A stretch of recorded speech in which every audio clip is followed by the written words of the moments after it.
जातो. खरं तर मी 2 मिनिटं विद्यापीठाच्या बाहेर थांबू आपण. किती विद्यार्थी आहेत आज संजीवनी युनिव्हर्सिटीमध्ये? जे केमिकल्स पडतायत ते इथं स्टरर व्हायला पाहिजे होते. इनलेट आणि आउटलेट चालू आहे. बगळा मेलेला आहे, हा पिण्याच्या पाण्यातला आहे. परंतु याचं नारळ त्यांनी अनेकदा फोडलं. आणि मी जवळजवळ पहिल्यापासून इथं कामाला म्हणजे किती वर्ष झाले? स्टार्ट मला 10 वर्ष होत आले. अच्छा, अरे ब्लॅकबेरीचे शर्ट्स असतील, किलरच्या बॉक्सर पॅन्ट असतील, या इथं तयार होऊन बाहेर एक्सपोर्ट होतात. 100 दिवसाचं जे काम करायचं आहे त्याची आम्ही काम सुद्धा चालू केलं आहे. आम्ही जी मोहीम हाती घेतली होती त्या अनुषंगाने जे काय काटवणं त्या ठिकाणी आलेले दुर्दैवाने आज हिचं वाचनालयाचं नाव जरी भारतरत्न डॉक्टर बाबासाहेब आंबेडकर असलं तर त्यांचा स्टडी पॉईंट म्हणून त्या ठिकाणी आत्ता नगरपालिकेने ते झाकलेलं दिसतंय. कोपरगाव नगर परिषद निवडणुकीचा रणसंग्राम सध्या सुरू आहे आणि जशी जशी मतदानाची तारीख जवळ येत आहे तशी तशी या निवडणुकीमध्ये रंगत पाहायला मिळत आहे. दररोजच्या दिवशी आपण पाहिलं तर कोपरगावमध्ये सत्ताधारी आणि विरोधक यामध्ये आरोप प्रत्यारोपाच्या फैरी झाडल्या जात आहे. कॉर्नर सभेतून एकमेकांवर टीका टिप्पणी केली जात आहे. परंतु या सगळ्या गोष्टींमध्ये कुठंतरी विकासाचे मुद्दे मागे पडत आहेत का, किंवा जे विरोधक सत्ताधाऱ्यांवर आरोप करताय किंवा सत्ताधारी जे विकासाचे दावे करताय त्याची ग्राउंड रियालिटी आज आपण जाणून घेण्याचा प्रयत्न करत आहोत. सुरुवात आपण करणार आहोत विरोधकांपासून. आज आपल्यासोबत जे युवा नेते विवेक कोल्हे आहे, आपण त्यांच्याशी चर्चा करणार आहोत. म्हणजे आपण जर बघितलं तर आपण वारंवार आव्हान करता सत्ताधाऱ्यांना की तुम्ही भारतरत्न डॉक्टर बाबासाहेब आंबेडकर मैदानावर या त्या ठिकाणी आपण विकासाच्या मुद्द्यावरती चर्चा करू, परंतु सत्ताधारी पण येत नाही आणि तुम्ही सुद्धा तिथं जात नाही. त्यामुळे आज आम्ही ग्राउंड रियालिटी जाणून घेण्यासाठी तुमच्यापर्यंत पोहोचलोय. नेमकं तुम्ही काय केलेलं आहे? नाही, आम्ही तर अर्ध्या रात्री त्या ठिकाणी चर्चेला येण्यासाठी तयार आहे, परंतु विरोधकांना 4दा आव्हान देऊन झालेलं आहे की त्या ठिकाणी तुम्ही चर्चेला समोर समोर या. अद्याप ते त्या ठिकाणी आले नाही. याच्यातच सगळं काही आलं आहे आणि म्हणून आज आपण जो हा उपक्रम घेतला निश्चितपणाने तुमचे मी एक जबाबदार पत्रकारिता करणारे पत्रकार म्हणून तुमचे आभार मानतो की जनतेला सीइंग इज बिलिव्हिंग आपण म्हणतो. जे दिसतं ते सगळ्यांना पटतं, म्हणून ती वस्तुस्थिती ग्राउंड रियालिटी खरं तर तुमच्या माध्यमातून आज जनतेला आम्ही देखील आमचं विजन आणि केलेलं काम यामध्ये दाखवू इच्छितो. निश्चितपणाने जनतेला दूध का दूध पाणी का पाणी आज या निमित्ताने होऊन जाईल. जे उमेदवार आहे पराग संधान हे तुमच्या सोबत आहे, तुम्ही शहरभर फिरताय, समस्या जाणून घेताय आणि जे आता सध्या आपण पाहतोय की रोजगाराचा प्रश्न असेल किंवा रस्त्यांचा प्रश्न असेल, अनेक प्रश्न आहे. तुम्ही विश्वासनामा जाहीर केला, समोरच्याकडून देखील जाहीरनामा त्यांचा प्रसिद्ध करण्यात आलेला आहे, परंतु तुम्ही नेमकं काय केलेलं आहे, काय सांगा? निश्चितपणाने आम्ही अनेक या ठिकाणी सत्ता नसतानाही शेवटचा गुलाल तसं पाहिलं तर आमच्या कार्यकर्त्यांच्या अंगावर 2014ला पडलेला 11 वर्षापूर्वी. तरी पण ह्या 11 वर्ष त्याच्या आधीची मी मोठी यादी वाचू शकतो, परंतु ह्या 11 वर्षामध्ये काय काय विधायक कामं सत्तेत नसतानाही त्या ठिकाणी आम्ही केले तेही आम्ही दाखवू इच्छितो. आणि समोरच्या पार्टीने कशा पद्धतीने धूळफेक आपल्या जनतेच्या समोर केलेलं तेही दाखवू इच्छितोय. तुम्ही जर म्हणत असाल तर आपण लगेच बरोबर या ठिकाणी आपण समक्ष त्या सगळ्या गोष्टी पाहायला जाऊन आम्ही तुम्हाला दाखवू शकतो की आमचं कॉल सेंटर असेल, औद्योगिक वसाहत असेल, गारमेंट क्लस्टर असेल, या सगळ्या गोष्टी प्रत्यक्ष भेटीदरम्यान आपल्याला निश्चितपणाने कळेल की वस्तुस्थिती काय आहे. ते स्वातंत्र्याला जवळपास आता 80 वर्ष पूर्ण होत आलेले आहेत आणि सत्ताधारी आमदार जे आहे ते वारंवार सांगताय की 40 वर्ष सत्ता तुमच्याकडे होती. 40 वर्षात नेमकं काय केलं असं त्यांचं म्हणणं आहे. 40 वर्षात काय केलं याकरता त्यांनी त्या ठिकाणी यावं आणि समोर समोर चर्चा करावी. त्यांच्या वडील ज्यावेळेस आमदार होते 3650 दिवस 10 वर्ष एकही प्रश्न न विचारलेला महाराष्ट्रातील एकमेव आमदार म्हणून त्यांची ख्याती होती.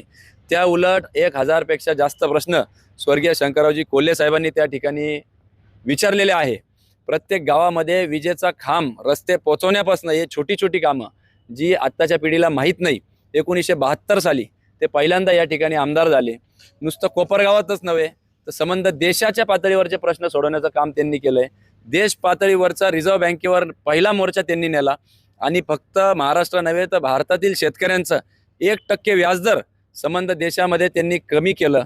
आणि असे अनेक उपाययोजना, पश्चिमेचं पाणी पूर्वेकडे वळवण्यासाठी पाण्याचा लढा असेल, पूर्वीची आपली पाणी पुरवठा योजना असेल, 5 नंबर तळ्याचं जे गावगाव करता ते 5 तळ्यांची जी जागा आहे ती स्वर्गीय कोल्हे साहेबांनी घेतलेली आहे. असे असंख्य म्हणजे खडकी बसली ती पूर्वी तरोडी होती, खडकीची जागा त्यांनी बसवली. सुभाषनगर, संजय नगर या सगळ्या वसाहती त्यांनी त्या ठिकाणी खरं तर पुढाकाराने त्यांच्या बसलेल्या आहे. असे अनेक कामांचा खरं तर दिवस कमी पुरड एवढा मोठा लेखाजोखा मी त्या ठिकाणी मांडू शकतो. अगदी विरोधक ज्या कारखान्याचे आज चेअरमन आहे त्यांच्याही वडिलांच्या आधी त्या ठिकाणी कोल्हे साहेब तिथं चेअरमन आणि MD होते. या तालुक्याच्या प्रत्येक संस्थेमध्ये, प्रत्येक योगदानामध्ये स्वर्गीय कोल्हे साहेबांचं योगदान आहे. कॉलेज असेल, औद्योगिक वसाहत असेल, कारखाना असेल, वेगवेगळ्या संस्था असतील. शिर्डी संस्थांमध्ये 600 लोकांना त्या ठिकाणी कामाला रोजगार दिला. नॅशनल हेवी इंजिनिअरिंग कॉर्पोरेशन असेल, गोदावरी डेअरी असेल, या सगळ्याच खरं तर कोल्हे साहेबांच्या पुढाकारांनी झालेल्या आहे. आणि त्याच्यामुळं त्यांच्या कामाचा लेखाजोखा हा फार मोठा आहे. त्याला दिवस कमी पडेल. त्या उलट त्यांनी जे पाप केलं, हक्काचं पाणी 2005चा काळा कायदा झाला आणि पाणी गेलं आणि शेती उजाड झाली. त्या उलट कोल्हे साहेबांनी विरोधकांना नावही माहीत नसतील, भाम, बावली, कश्यपी, वालदेवी हे सगळे धरणं पूर्णत्वास नेऊन तर पाणी आपल्याकडे वळवलं आणि आपल्या तालुक्याला सुबत्ता किंवा त्या ठिकाणी हे सगळं आणलं. हे सहकारी संस्थांच्या बाबतीत आहे. ठीक आहे, तुम्ही किती लोकांना आतापर्यंत रोजगार उपलब्ध करून दिला आणि विकासाचे जे मुद्दे आहे त्यावरती तुम्ही काय काय काम केलं? तुम्ही म्हणताय की आम्ही तुम्हाला दाखवू शकतो, तर नेमकं तुम्ही काय दाखवणार आम्हाला काय सांगा? निश्चितपणाने आज आपण इथून निघूया आता आणि आज ह्या कारखान्यातच आहे जिथं मी चेअरमन आहे. आपल्या भारतातील पहिला CNG कोऑपरेटिव्ह तत्वावरील CNG प्लांट या ठिकाणी ओपन झाला. याच्याने निश्चितपणाने कोपरगावचा नावलौकिक संबंध जगभरात, देशभरात त्या ठिकाणी झालं. अगदी दक्षिणेचे पेपर, ज्या ठिकाणी तमिळ भाषेमध्ये लिहिलेले पेपर देखील माझ्याकडे प्राप्त झाले, जिचा आपला कोपरगावचा उल्लेख झाला. हे शिर्डी शेजारचं एक शहर म्हणून नाही, तर एक वेगळी ओळख निर्माण करण्यासाठी संजीवनी उद्योग समूह सातत्याने प्रयत्नशील आहे. मग संजीवनी विद्यापीठ असेल किंवा कारखाना असेल, वेगवेगळ्या माध्यमातून हा प्रयत्न आपला त्या ठिकाणी चालू आहे. अमित शाह साहेब त्याच्याकरता देशाचे सहकार मंत्री येऊन गेले. भारतातील पहिला प्रकल्प आलेला आहे ज्याच्याने रोजगार निर्माण होणार आहे, आर्थिक चलन फिरणार आहे. निश्चितपणाने ही ज्या सत्ता केंद्रात आम्ही आहोत त्या ठिकाणी आम्ही असे सकारात्मक काम केलेले आहे. आपल्याकडे जर खरंच वेळ असेल तर आम्ही आपल्याला आग्रह करतो की तुम्ही आमच्याबरोबर चला आणि प्रत्यक्ष तुम्ही पत्रकार म्हणून, एक चौथा स्तंभ म्हणून तुम्ही हे सगळं बघा. हेच मी तुम्हाला विनंती करतो. आपण जाऊया आणि प्रत्यक्षात त्याची पाहणी करूया. तर सुरुवातीला इथं प्रोसेस येत नव्हत्या, रस्त्यांचे प्रश्न होते. रस्त्यांचे प्रश्न, कारण जे क्लायंट यायचे त्यांना बाहेरून जायला कनेक्टिव्हिटी पाहिजे होती. त्यावेळी एअरपोर्टची पण सुविधा नव्हती. नगर मनमाड रस्त्याची प्रचंड वाईट अवस्था आणि आपल्या रस्त्यांची, त्यामुळे साधारण 6-7 महिन्यात हा सगळा प्रोजेक्ट पडलेला होता. आणि हा प्रोजेक्ट चालू करण्यासाठी दादांनी वॉटरलेस इंडस्ट्री आणायची का लोकांना जॉब जनरेट झाला पाहिजे.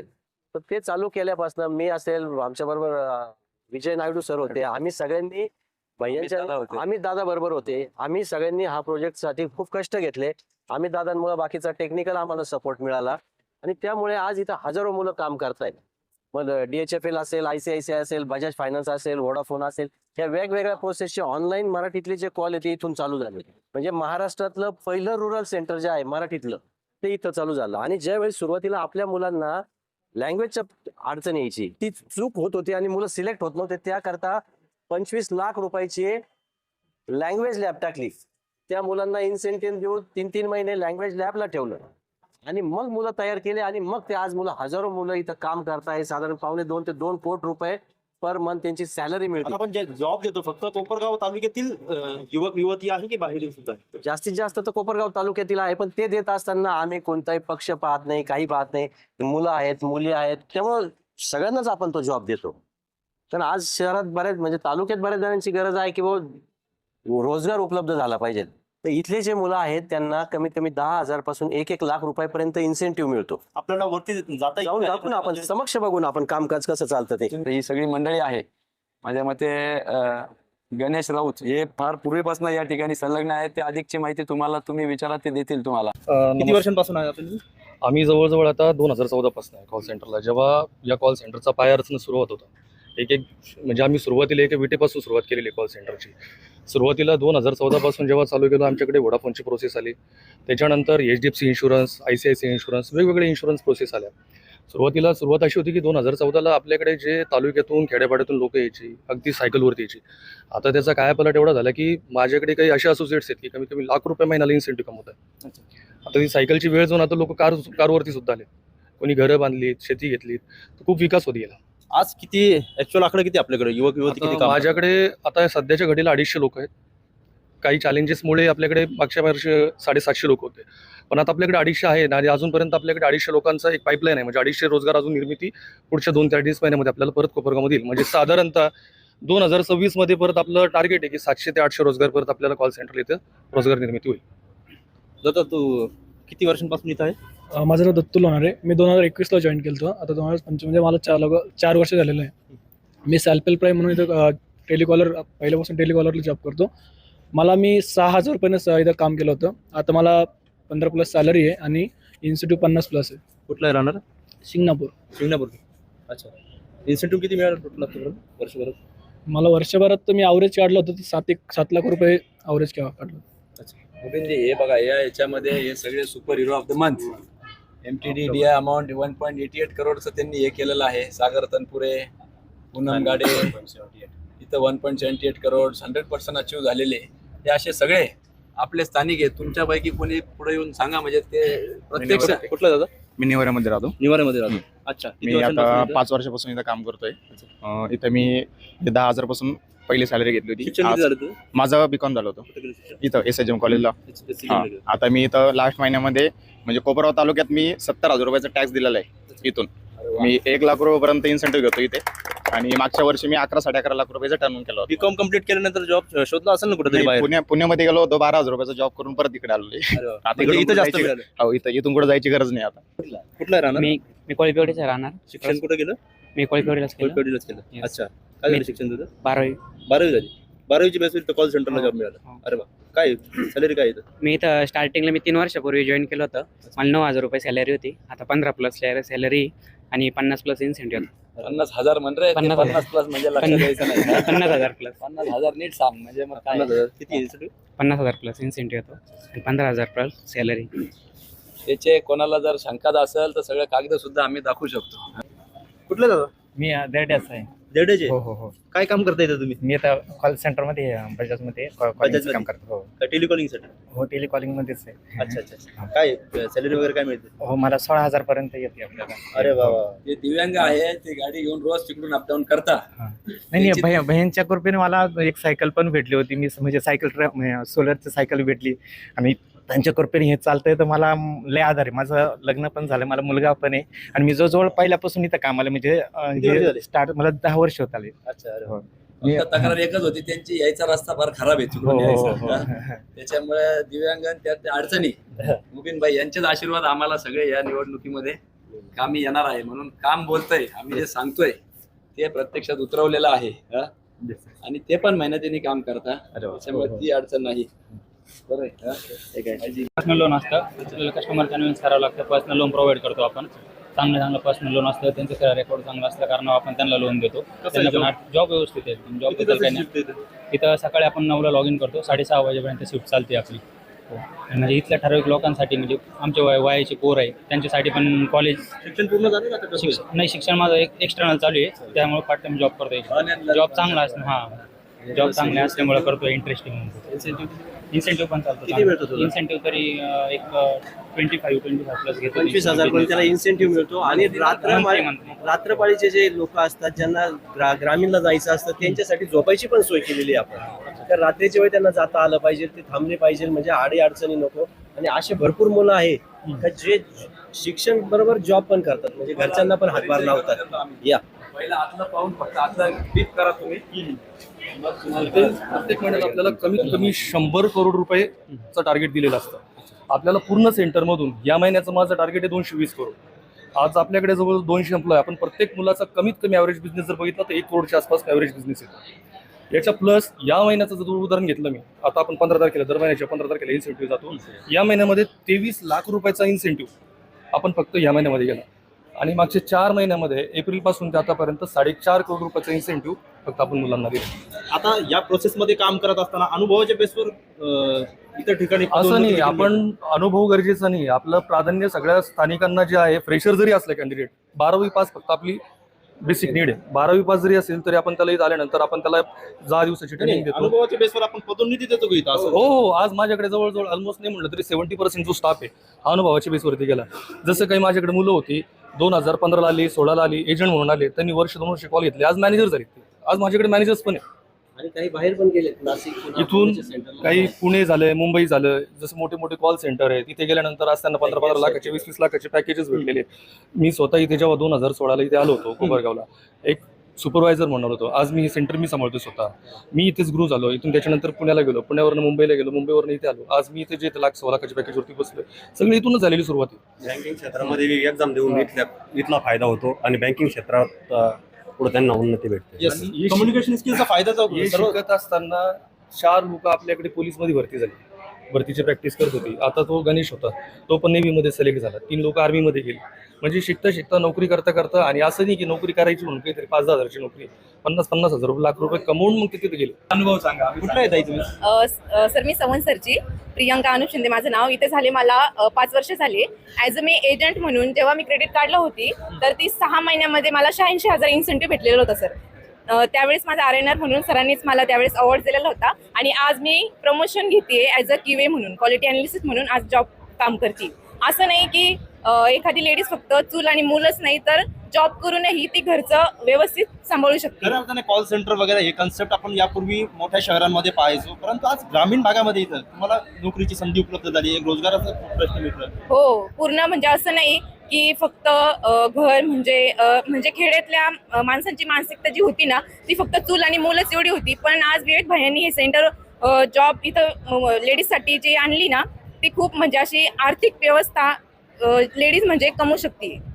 हो, मी काही कोणाला भेटलो मागच्या वेळेस, मला आठवत नाही, त्यांचे वडील वारलेले होते. असेही काही म्हणजे ज्या अडचणी ते आपण एक दिव्यांगांना भेटलो, असे वेगवेगळे घटक समाजातले या ठिकाणी काम करतात. खास त्यांना कॉल सेंटर बंद पाडण्याचे प्रयत्न झाले, पॅरलल कॉल सेंटर चालू करण्याचे प्रयत्न झाले. समोरून काही उमेदवारांना फोन आले की आम्ही कॉल सेंटर चालू करतोय, तुम्ही इकडे जॉबला या. वाईट असं वाटलं की समोरच्या इन्फ्रास्ट्रक्चर प्रतिनिधी जे आहे हो तिथले बरेचसे माणसं फोडण्याचा प्रयत्न केला. ते जे नकारात्मक राजकारणाची पद्धत आहे आणि ना, कधीही राजकारण पाहिलं नाही. त्यांच्या गौतम बँकेच्या मॅनेजरचा एक शेख म्हणून मुलगा सुद्धा इथे जॉबला होता. आम्ही राजकारण बघत नाही, पण त्यांनी ते बंद पाडण्यासाठी प्रयत्न केले. म्हणजे आपल्याला डावीकडं गोदावरी दूध संघ आहे, ते फुले साहेबांनी स्थापन केला. आज लाखो लिटर त्या ठिकाणी दूध आहे. त्याचा पैसा, करोडोचा पैसा आज बाजारपेठेमध्ये आपला जातो. खरं तर मी एका 2 मिनिटं विद्यापीठाच्या बाहेर थांबू आपण. किती विद्यार्थी आहेत? आज 25,000 विद्यार्थी आहे. आणि 25,000 विद्यार्थी आज वेगवेगळ्या देशांमध्ये प्लेस होत आहे. कंपन्यांमध्ये नाही, वेगवेगळ्या देशांमध्ये प्लेसमेंट होते आहे. यांचं सगळं विद्यार्थ्यांचं आपलं जे काय हे आहे प्लेसमेंट झालेले विद्यार्थी आहे किंवा इथले विद्यार्थी हे बाजारपेठ व्यापारी महासंघ म्हणून आम्ही बाजारपेठ चालवतो म्हणणाऱ्यांना खरं तर मी सांगू इच्छितो नम्रपणे की त्या कॉलेजचे सगळे विद्यार्थी चप्पल घ्यायची असेल, शर्ट घ्यायचा, त्यांना गाडी रिपेअर करायला जायची, पेट्रोल टाकायचं, भाजीपाला, किराणा, ब्रश, सगळ्या गोष्टी या ठिकाणी बाजारपेठेतच आपला पैसा हा खर्च होतो. आणि मोठ्या प्रमाणात इथं आपल्या बाजारपेठेला चालना या विद्यापीठामुळे मिळतील. एवढंच नव्हे, जे हजारो लोक प्लेस होऊन गेले काही वेगवेगळ्या देशांमध्ये आणि कंपन्यांमध्ये, ते काही ना काही पगारातली रक्कम त्यांच्या आई वडिलांकडे इथं असलेल्या लोकांकडे पाठवत आहे. ती कुठं ना कुठं आपल्या बाजारपेठेतच पर्यायाने खर्च होताना आपल्याला दिसती. त्याच्यामुळे विद्यापीठाचं एक मोठं योगदान आपल्या या खरं तर स्थापना कधीची? फुले साहेबांनी पूर्ण महाराष्ट्राचा, खरं तर मागाशी तुम्ही विचारलं 40 वर्ष काय केलं, ते प्रायव्हेट करणं हे धोरणच पूर्ण फुले साहेबांनी घ्यायला लावलं वसंतदादा पाटलांना. तेव्हा प्रायव्हेट इंजिनिअरिंग कॉलेज 82 साली या सगळ्या परमिशन मिळाल्या. केकेवाग असेल, प्रवरा असेल, संगमनेर असेल, संजीवनी असेल, सगळ्या महाराष्ट्रामध्ये मेडिकल आणि इंजिनिअरिंग आणि सर्वसामान्य जरी प्राथमिक शिक्षणाचं खरं तर कर्मवीर अण्णांनी हे जाळं विणलं महाराष्ट्रामध्ये. आणि हे उच्च आणि तंत्रज्ञान शिक्षणासाठी कोल्हे साहेबांनी निश्चितपणाने एक मोठं योगदान. आणि पूर्वीचे इरिगेशनचे असतील, MSCBचे असतील, हे सगळे दक्षिणेतले होते किंवा उत्तरेतले होते. UPSC परीक्षा देऊन आपले सगळे लोक रुजू झाले. आज इरिगेशनचे 100% इंजिनियर जवळपास महाराष्ट्रातले MSCBतले आपलेच आहेत. म्हणजे हा आमूलाग्र बदल, धोरणात्मक निर्णय त्या वेळेस या दूरदृष्टी असलेल्या नेत्यांनी घेतल्यामुळे खरं तर झाला. माझं तर आव्हान आहे, आमदारांनी दाखवावं की त्यांनी एक नवीन काय चालू केलं. तेही 10 वर्ष 15 वर्ष कारखान्याचे चेअरमन आहे, तेही वेगवेगळ्या संस्थेवर आहे, पण एकही रोजगाराची नवीन संधी त्यांच्या कारकिर्दीमध्ये उपलब्ध झाली नाही. उलट आहे ती MIDC त्यांनी पळून लावली आणि हजारो युवक आमचे बेरोजगार झालेले. संजीवनी देणारा आहे ते घेणारे आहे, म्हणजे आहे ती संधी काढली. आपण आत्ताच बघितलं कॉल सेंटर, कॉलेजमधले प्लेसमेंट मी तुम्हाला सांगितले. आता आपण औद्योगिक वसाहतीत जाऊ, तिथेही आपण रोजगार दिलेला आहे.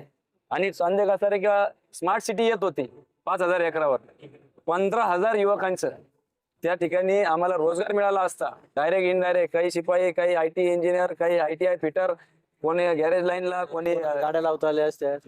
FA गाडी म्हणा, सेंटरिंगचे कामं म्हणा, फळं विक्रेते, भाजी विक्रेते, सगळ्यांनाच त्या ठिकाणी चलन मिळालं असतं. याच्याने सगळ्यात मोठा फायदा हा कोपरगाव झाला असता, कारण लोक शिर्डीला राहायला नसते गेले, कारण कोपरगावला हॉस्पिटल्स आहेत, कॉलेज आहे, एज्युकेशन, राहण्यासाठी चांगली सोय. ते कोपरगावला झालं असते, पर्यायाने कोपरगावची बाजारपेठ वाढली असती आणि आपल्या अर्थव्यवस्थेला बळकटी मिळाली असती.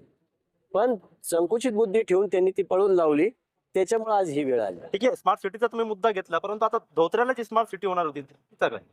नाही, निश्चितपणाने ती धोत्र्याला थोडीशी आहे आणि वैजापूरमध्ये जास्त आहे. तिच्यासाठी तुम्ही बघितलं तर स्वतः मुख्यमंत्री ज्या सभेला आले तर आम्ही आग्रह केला व्यासपीठावर आणि त्यांनी भाषणात सांगितलं की ती लवकरात लवकर आम्ही पूर्णत्वास नेऊ. आणि म्हणून आपल्याला ती जरी झाली तरी आपल्याला त्याचा फायदा होईल, परंतु इथून आपल्याला त्या ठिकाणी अधिकार गाजवा लागेल की स्थानिकांना तिथं आम्हाला द्या. ती 70-80% ही वैजापूर तालुक्यात येते, अगदी 10-20% आपल्या तालुक्यात येते. आणि म्हणून त्याचाही आपण आग्रह मुख्यमंत्र्यांकडे धरणार आहे आणि त्यांनी हे केलेलं आहे.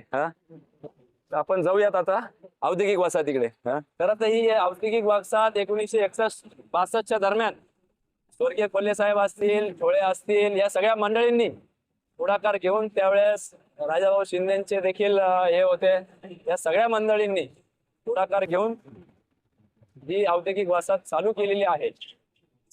आणि आज मी चेअरमन म्हणून त्या ठिकाणी मी कामकाज बघतो. माझ्याबरोबर परागजी संधान हे देखील त्या ठिकाणी संचालक आहेत. माझ्या मते मी जरी चेअरमन असलो तरी बरचसं कामकाज हे संधान साहेबच बघता. का हे औद्योगिक वसाहत ज्यावेळी भैया चेअरमन झाले त्याच्यानंतर कामं चालू केले. ही एक आदरणीय शंकररावजी कोल्हे साहेबांनी याची स्थापना केली 1961 साली.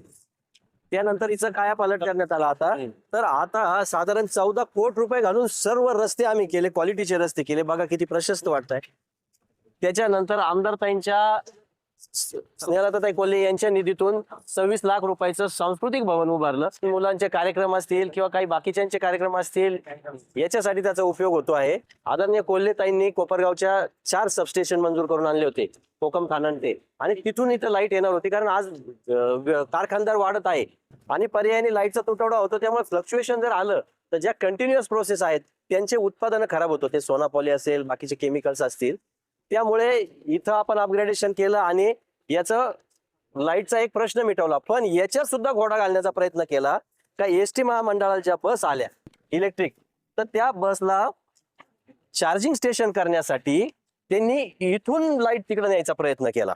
पण आदरणीय दादांच्या आम्ही कानावर घातल्यानंतर दादांनी MSCBचे अधिकारी बोलवलेत आणि दादांनी टेक्निकल भाषेत सांगितलं का कोपरगावपासून इथून लाईट न्यायची. आधीच आमच्या कारखानदारांना जर लाईट कमी आहे तर तुम्ही अजून त्याच्यात कशाला हे करता. त्याच्यापेक्षा तुम्ही जे 132 kVचं जे वडांगडे वस्तीवरचं स्टेशन आहे, सबस्टेशन, तिथून ती लाईट न्या, तुमचा खर्चही कमी होईल. आता आपण या ठिकाणी ते संजीवनी महिला रेडीमेड गार्मेंट क्लस्टरला करत आलेलो आहे.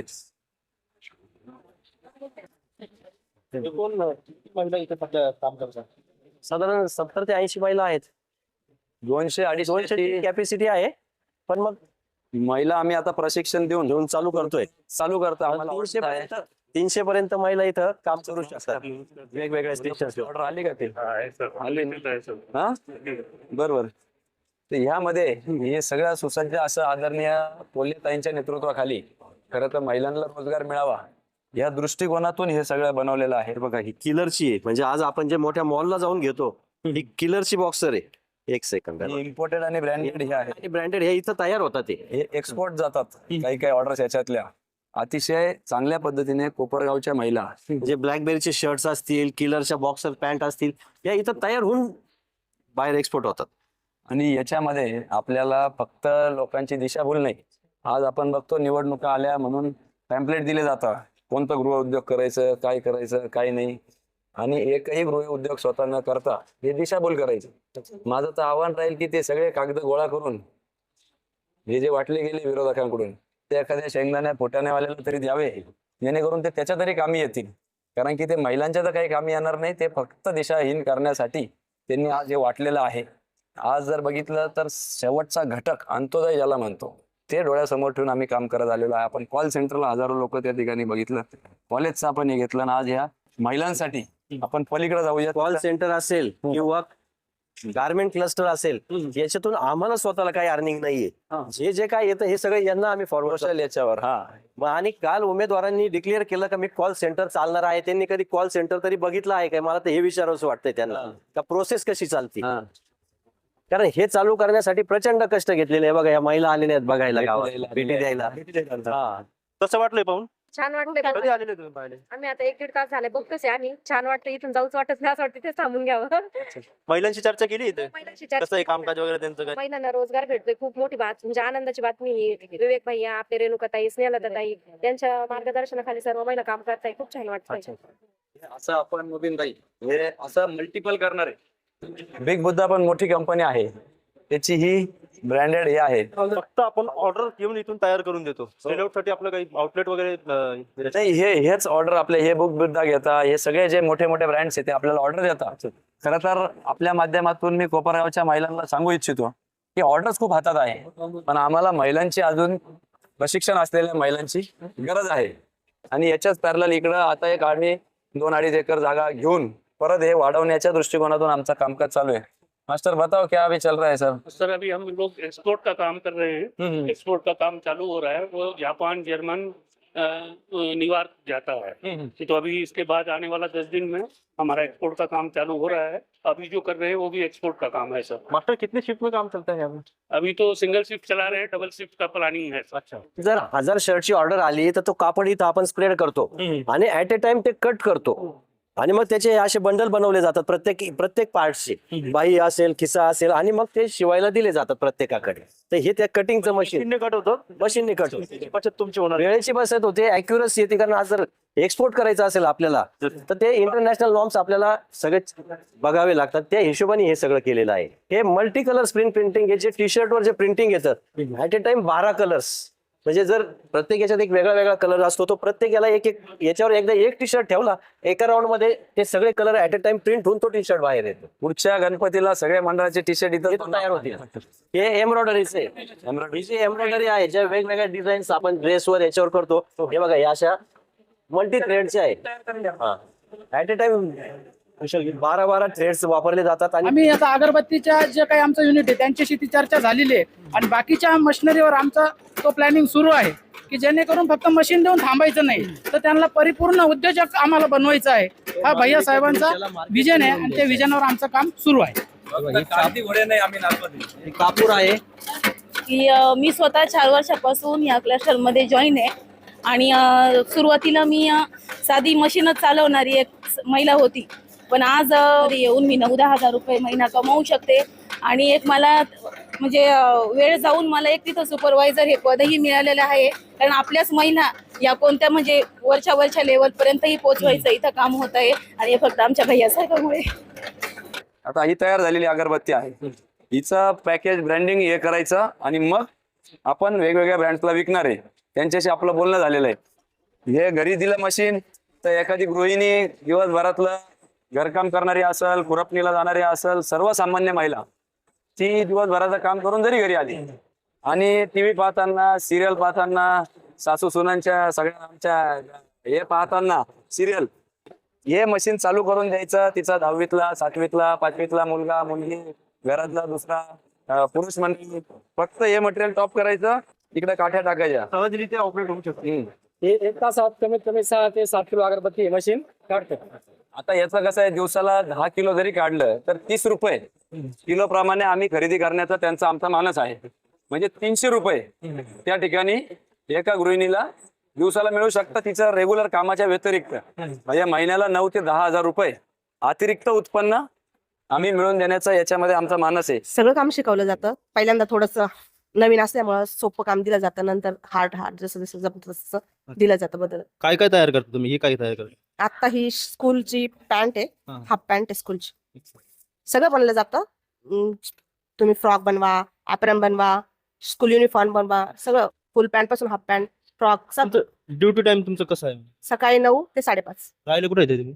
आम्ही गावात आहे राहायला. गावात हो. काही 9 ते 5:30 हो. संध्याकाळी. हो. आणि उत्पन्न याच्यातून कसं तुम्हाला मिळतं म्हणजे भरपूर मिळतं. तुमच्या याच्यावरती आहे की तुम्ही एका एका एका पॅन्टवरती आमचा फीस रेट ठरला जातो आणि एकच ऑपरेशन एका जणाला मिळतं. ते ऑपरेशन एका जणाने कंटिन्यू तेच करायचं लास्ट पर्यंत. आणि ऑपरेशन झाल्यानंतर मग फायनलला जाती पॅन्ट. प्रत्येक जण एक एक ऑपरेशन करत जातं. अच्छा, म्हणजे दिवसातून तुम्ही किती काम करता वर्क करता बस? आता मला बॅक पॉकेट जर होतं तर माझं समजा 100 पीस बनता. दिवसभरात एक साधारणतः उत्पन्न किती दिवस बनतं किंवा महिन्याकाठी तुम्ही किती कमावता? काम जसं आपल्याला स्पीड असेल तसं, पण तरी आम्ही 1000 रुपयापर्यंत एक दिवसाचा रोज काढलाय. अच्छा, म्हणजे महिन्याला एखादं तुम्हाला हायेस्ट असेल ना काही 1.5 वर्षापासून तुम्ही इथं काम करताय? 20,000 रुपये महिना आम्ही हायस्ट काढलाय. 20,000. सोनापल्ली औद्योगिक वसाहतीत 160 युनिट चालू आहे, टाउनशिप चालू आहे तसे, आणि जवळपास 3,500 लोकांना रोजगार आहे इथून. आणि 3 औद्योगिक वसाहतीमध्ये 3 कोटी रुपयापर्यंत पेमेंट महिन्याचं इथं होतं. वर्षाला सॅलरी होती. आणि त्याचं जर आपण बघितलं बोनस वगैरे धरून तर एकट्या औद्योगिक वसाहतीत 40-45 कोटी रुपये होत असेल.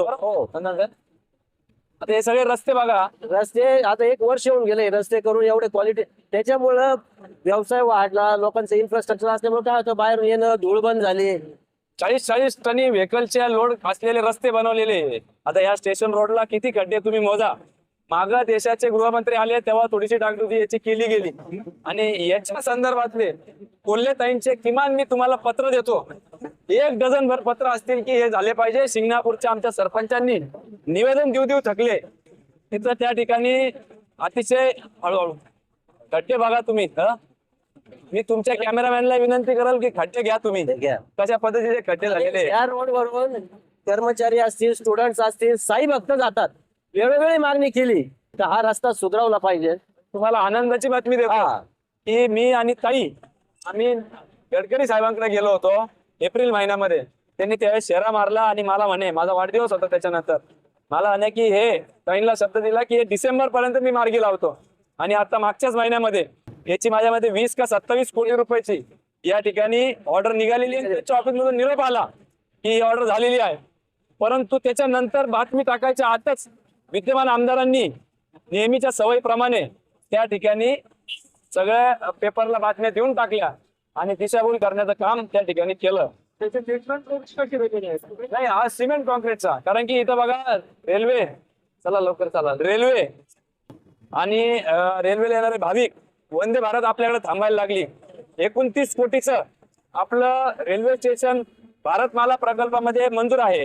रेल्वेचे स्टेशन त्याचं सुद्धा श्रेय आदरणीय मोदीजींचा फोटो न टाकता आमदारांनी फ्लेक्स लावले. जेव्हा आम्ही गावगावा केला आणि त्यांच्या लक्षात आलं की हे अनेक स्टेशन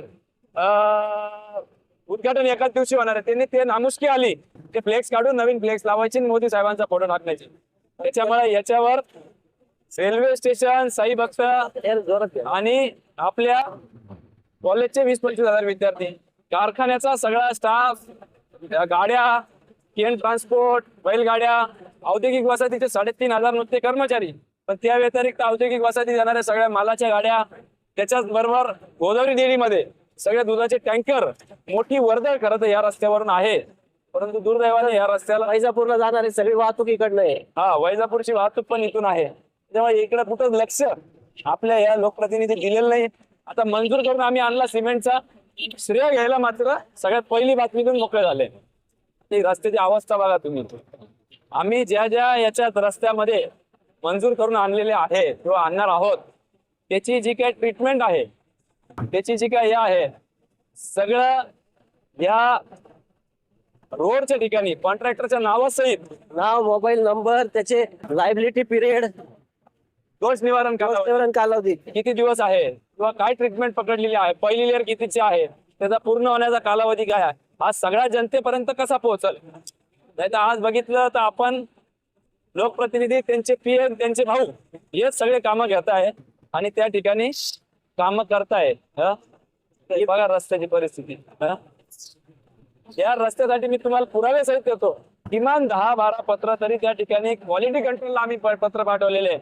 निवेदन आमच्या शिंगणापूरच्या सरपंच ग्रामस्थांनी केलेले, त्याच्या बातम्या मी तुम्हाला कात्रनं आमच्या यंत्रणेकडून उपलब्ध करून देतो. छाती ठोकपणे सांगू शकतो की आम्ही या रस्ता नीट व्हावं, ही गटर देखील तिची लेवल, त्या ठिकाणी असलेले पेवर ब्लॉक, ट्रीटमेंट, ठेकेदाराला संरक्षण देण्याचा जणू काही विमा आमदारांनी त्या ठिकाणी काढून दिलेला आहे. सिग्नलची मागणी आहे का जेणेकरून ट्रॅफिक लॉक होणार नाही. काय होतं बऱ्याचदा लोकांना ट्रेन पकडायची असती आणि इथं जर ट्रॅफिक लॉक झाली तर बिचाऱ्यांचा साई भक्तांचं फार मोठी अडचण होती. 42 कोटीच्या पाणी योजनेबद्दल काय माहिती? ज्या फिल्ट्रेशन प्लांटवर लाखो रुपये खर्च होतात, पाणी फिल्टर होत नाही, तसा स्टाफ तिथं नाहीये. आज आपण समक्ष बघू का पाण्याची काय परिस्थिती आहे तिथं. फिल्ट्रेशन प्लांटवर कोणाचाही कंट्रोल नाहीये, तिथं तेवढा शिकलेला स्टाफ नाहीये, किती वर्ष झाले त्याची सँड बदललेली नाहीये.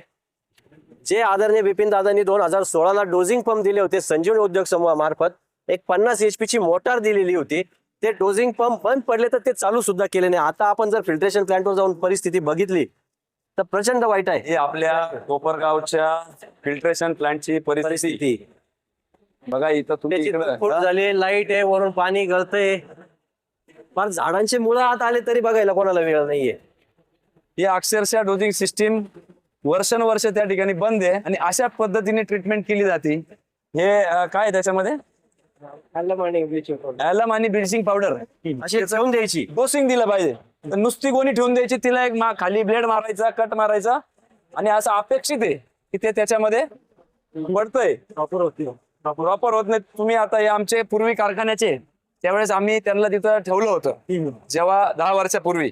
नंतर आक्षेप घेतला, हे झालं ते झालं नाही, तर आमच्या लॅबला आम्ही रेग्युलर टेस्ट करायचो. बरोबर ना. जे केमिकल्स पडताय ते इथं स्टरर व्हायला पाहिजे होते. इकडे बघा, हे गोल फिरायला पाहिजे होतं जसं आपण मिक्सर मध्ये करतो. हे सगळं बंद पडलंय. फक्त इनलेट आणि आउटलेट चालू आहे.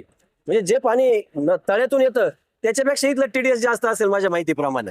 कोणतीही प्रोसेस होत नाही इथं. कोणी केमिस्ट झालेला एकही कर्मचारी नाहीये जो आपल्या आरोग्याशी हे सगळे खेळतायत. जवळपास 55 लाखच्या जवळपास खर्च वार्षिक आहे वाटते. जास्त म्हणजे तरी पण दिवसाला 1 लाख रुपयाच्या आसपास मी म्हणतो फिल्ट्रेशनवर खर्च दाखवत असतील. वर्ष इथं याला 3 लाखाचं काहीतरी टेंडर दिलेलं आहे. बघा ही परिस्थिती, बगळा मेलेला आहे, हा पिण्याच्या पाण्यातला आहे भैया. बगळा मेलेला आहे, या फिल्ट्रेशन प्लांट मध्ये आहे. कुठे जातो ते पाणी? घ्यायचे फोटो घ्या. या ठिकाणी बघा बघा पहा तळ्यातली काय परिस्थिती तिथं वेगळीच आहे.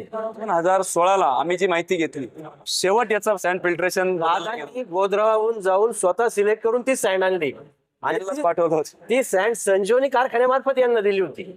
आता मागच्या टर्म मध्ये जर बघितलं आपण तर एक 42 नंतर 49 कोटी रुपयाची जी पाणी योजना होती, त्या पाणी योजनेचं काय? पाणी दिसायला पाहिजे. शहरात पाईप टाकलेले चालू आहे. त्याच्यानंतर वापर करायचा होता तो प्रॉपर झालेला नाही. वारंवार जे टीका केली जाते की पाणी पुरवठ्याची जी नवीन योजना होती ती कुठे गेली, ती अस्तित्वात नाही किंवा ती अस्तित्वात आहे आज. त्याच्यामुळे तर कमीत कमी काही पाणी नीट चालू आहे, नाही तर सारख्या पाईपलाईन फुटत होत्या. भांड्यामध्ये कोणाचा ती पाईपलाईन अस्तित्वात आहे. फक्त बोलतात, स्वतः काही करायचं नाही, दुसऱ्यावर आरोप करायचे. आता हे तर आपण लाईव्ह बघतोय ही परिस्थिती. जे डोजिंग पंप होते ते बंद पाडलेले, ते वापरत नाहीये. मेलेले पाणी इथं आहे. तसंच तळ्यावर आहे तीच परिस्थिती जी 2016ला गोधरा सँडची आणून बदलली होती. त्याच्यानंतर आजपर्यंत काही केलेलं नाही. याची परिस्थिती बघा, फार झाडांची मुळं आत आले. 4 वर्षात इथं कोणता अधिकारी किंवा लोकप्रतिनिधी आला असेल तर त्यांनी फुटेज दाखवावं. आरोग्याशी खेळतात तुम्ही, याच्यावर इलेक्शन काढतात, दिवसाआड 2 दिवसाआड पाणी देऊ, स्वच्छ देऊ. आता परत म्हणतात का सत्ता मला द्या, मी तुम्हाला स्वच्छ पाणी देतो. सत्ता तुमच्याकडेच होती पण तुम्हाला बघायला वेळ नाही. ही परिस्थिती बघा, या बिल्डिंगची काय झाली. ते फार झाडामध्ये आले, हे असे प्राणी मेलेले दिसत आहे. अजून बाहेर तुम्ही बघा, आपण त्यांचे जे केमिकल्स आहेत ते बघायला जाऊ, त्याची काय परिस्थिती आहे. अशी परिस्थिती या फिल्ट्रेशन प्लांटची झालेली आहे. ती वापरता आली असती. एअर स्टेशन सुद्धा आदरणीय कोल्हेताईंच्या काळात झालेलं आहे. छोट्या मोटरसायकल पासून मोठ्या आहे आपल्या गल्ली बोळात, कारण की गाड्या मोठ्या जाणार नाही. बुलेट आहे, छोट्या महिंद्राच्या गाड्या आहे आणि मोठ्या फायर फायटर आहे. हा 42 कोटीत झालेला प्लांट आहे. लोक ज्यावेळेस विचारतात की 42 कोटीची योजना, विरोधक जे आरोप करतात 42 नंतर 49 बहुतेक झाली होती ती योजना. हो 49 कोटीची योजना गेली कुठे? पाईपलाईन तर दिसत नाही. पाईपलाईन तर आता खाली जमिनीत गेल्या आहे. हे फिल्ट्रेशन प्लांट आहे, ही बिल्डिंग आहे, पाईपलाईन आहे, या सगळ्या गोष्टी त्याच्यात होत्या. त्याची पण व्यवस्था नीट नाही ठेवता आलेली. ऍडमिनिस्ट्रेशन बघा टाकलंय, मासा मेलेला आहे. तो मेलेला मासा आहे. आपल्याकडं अतिशय सगळ्या समाजाचे लोक आहे, जे मांसाहार करतात, जे मांसाहार करत नाही.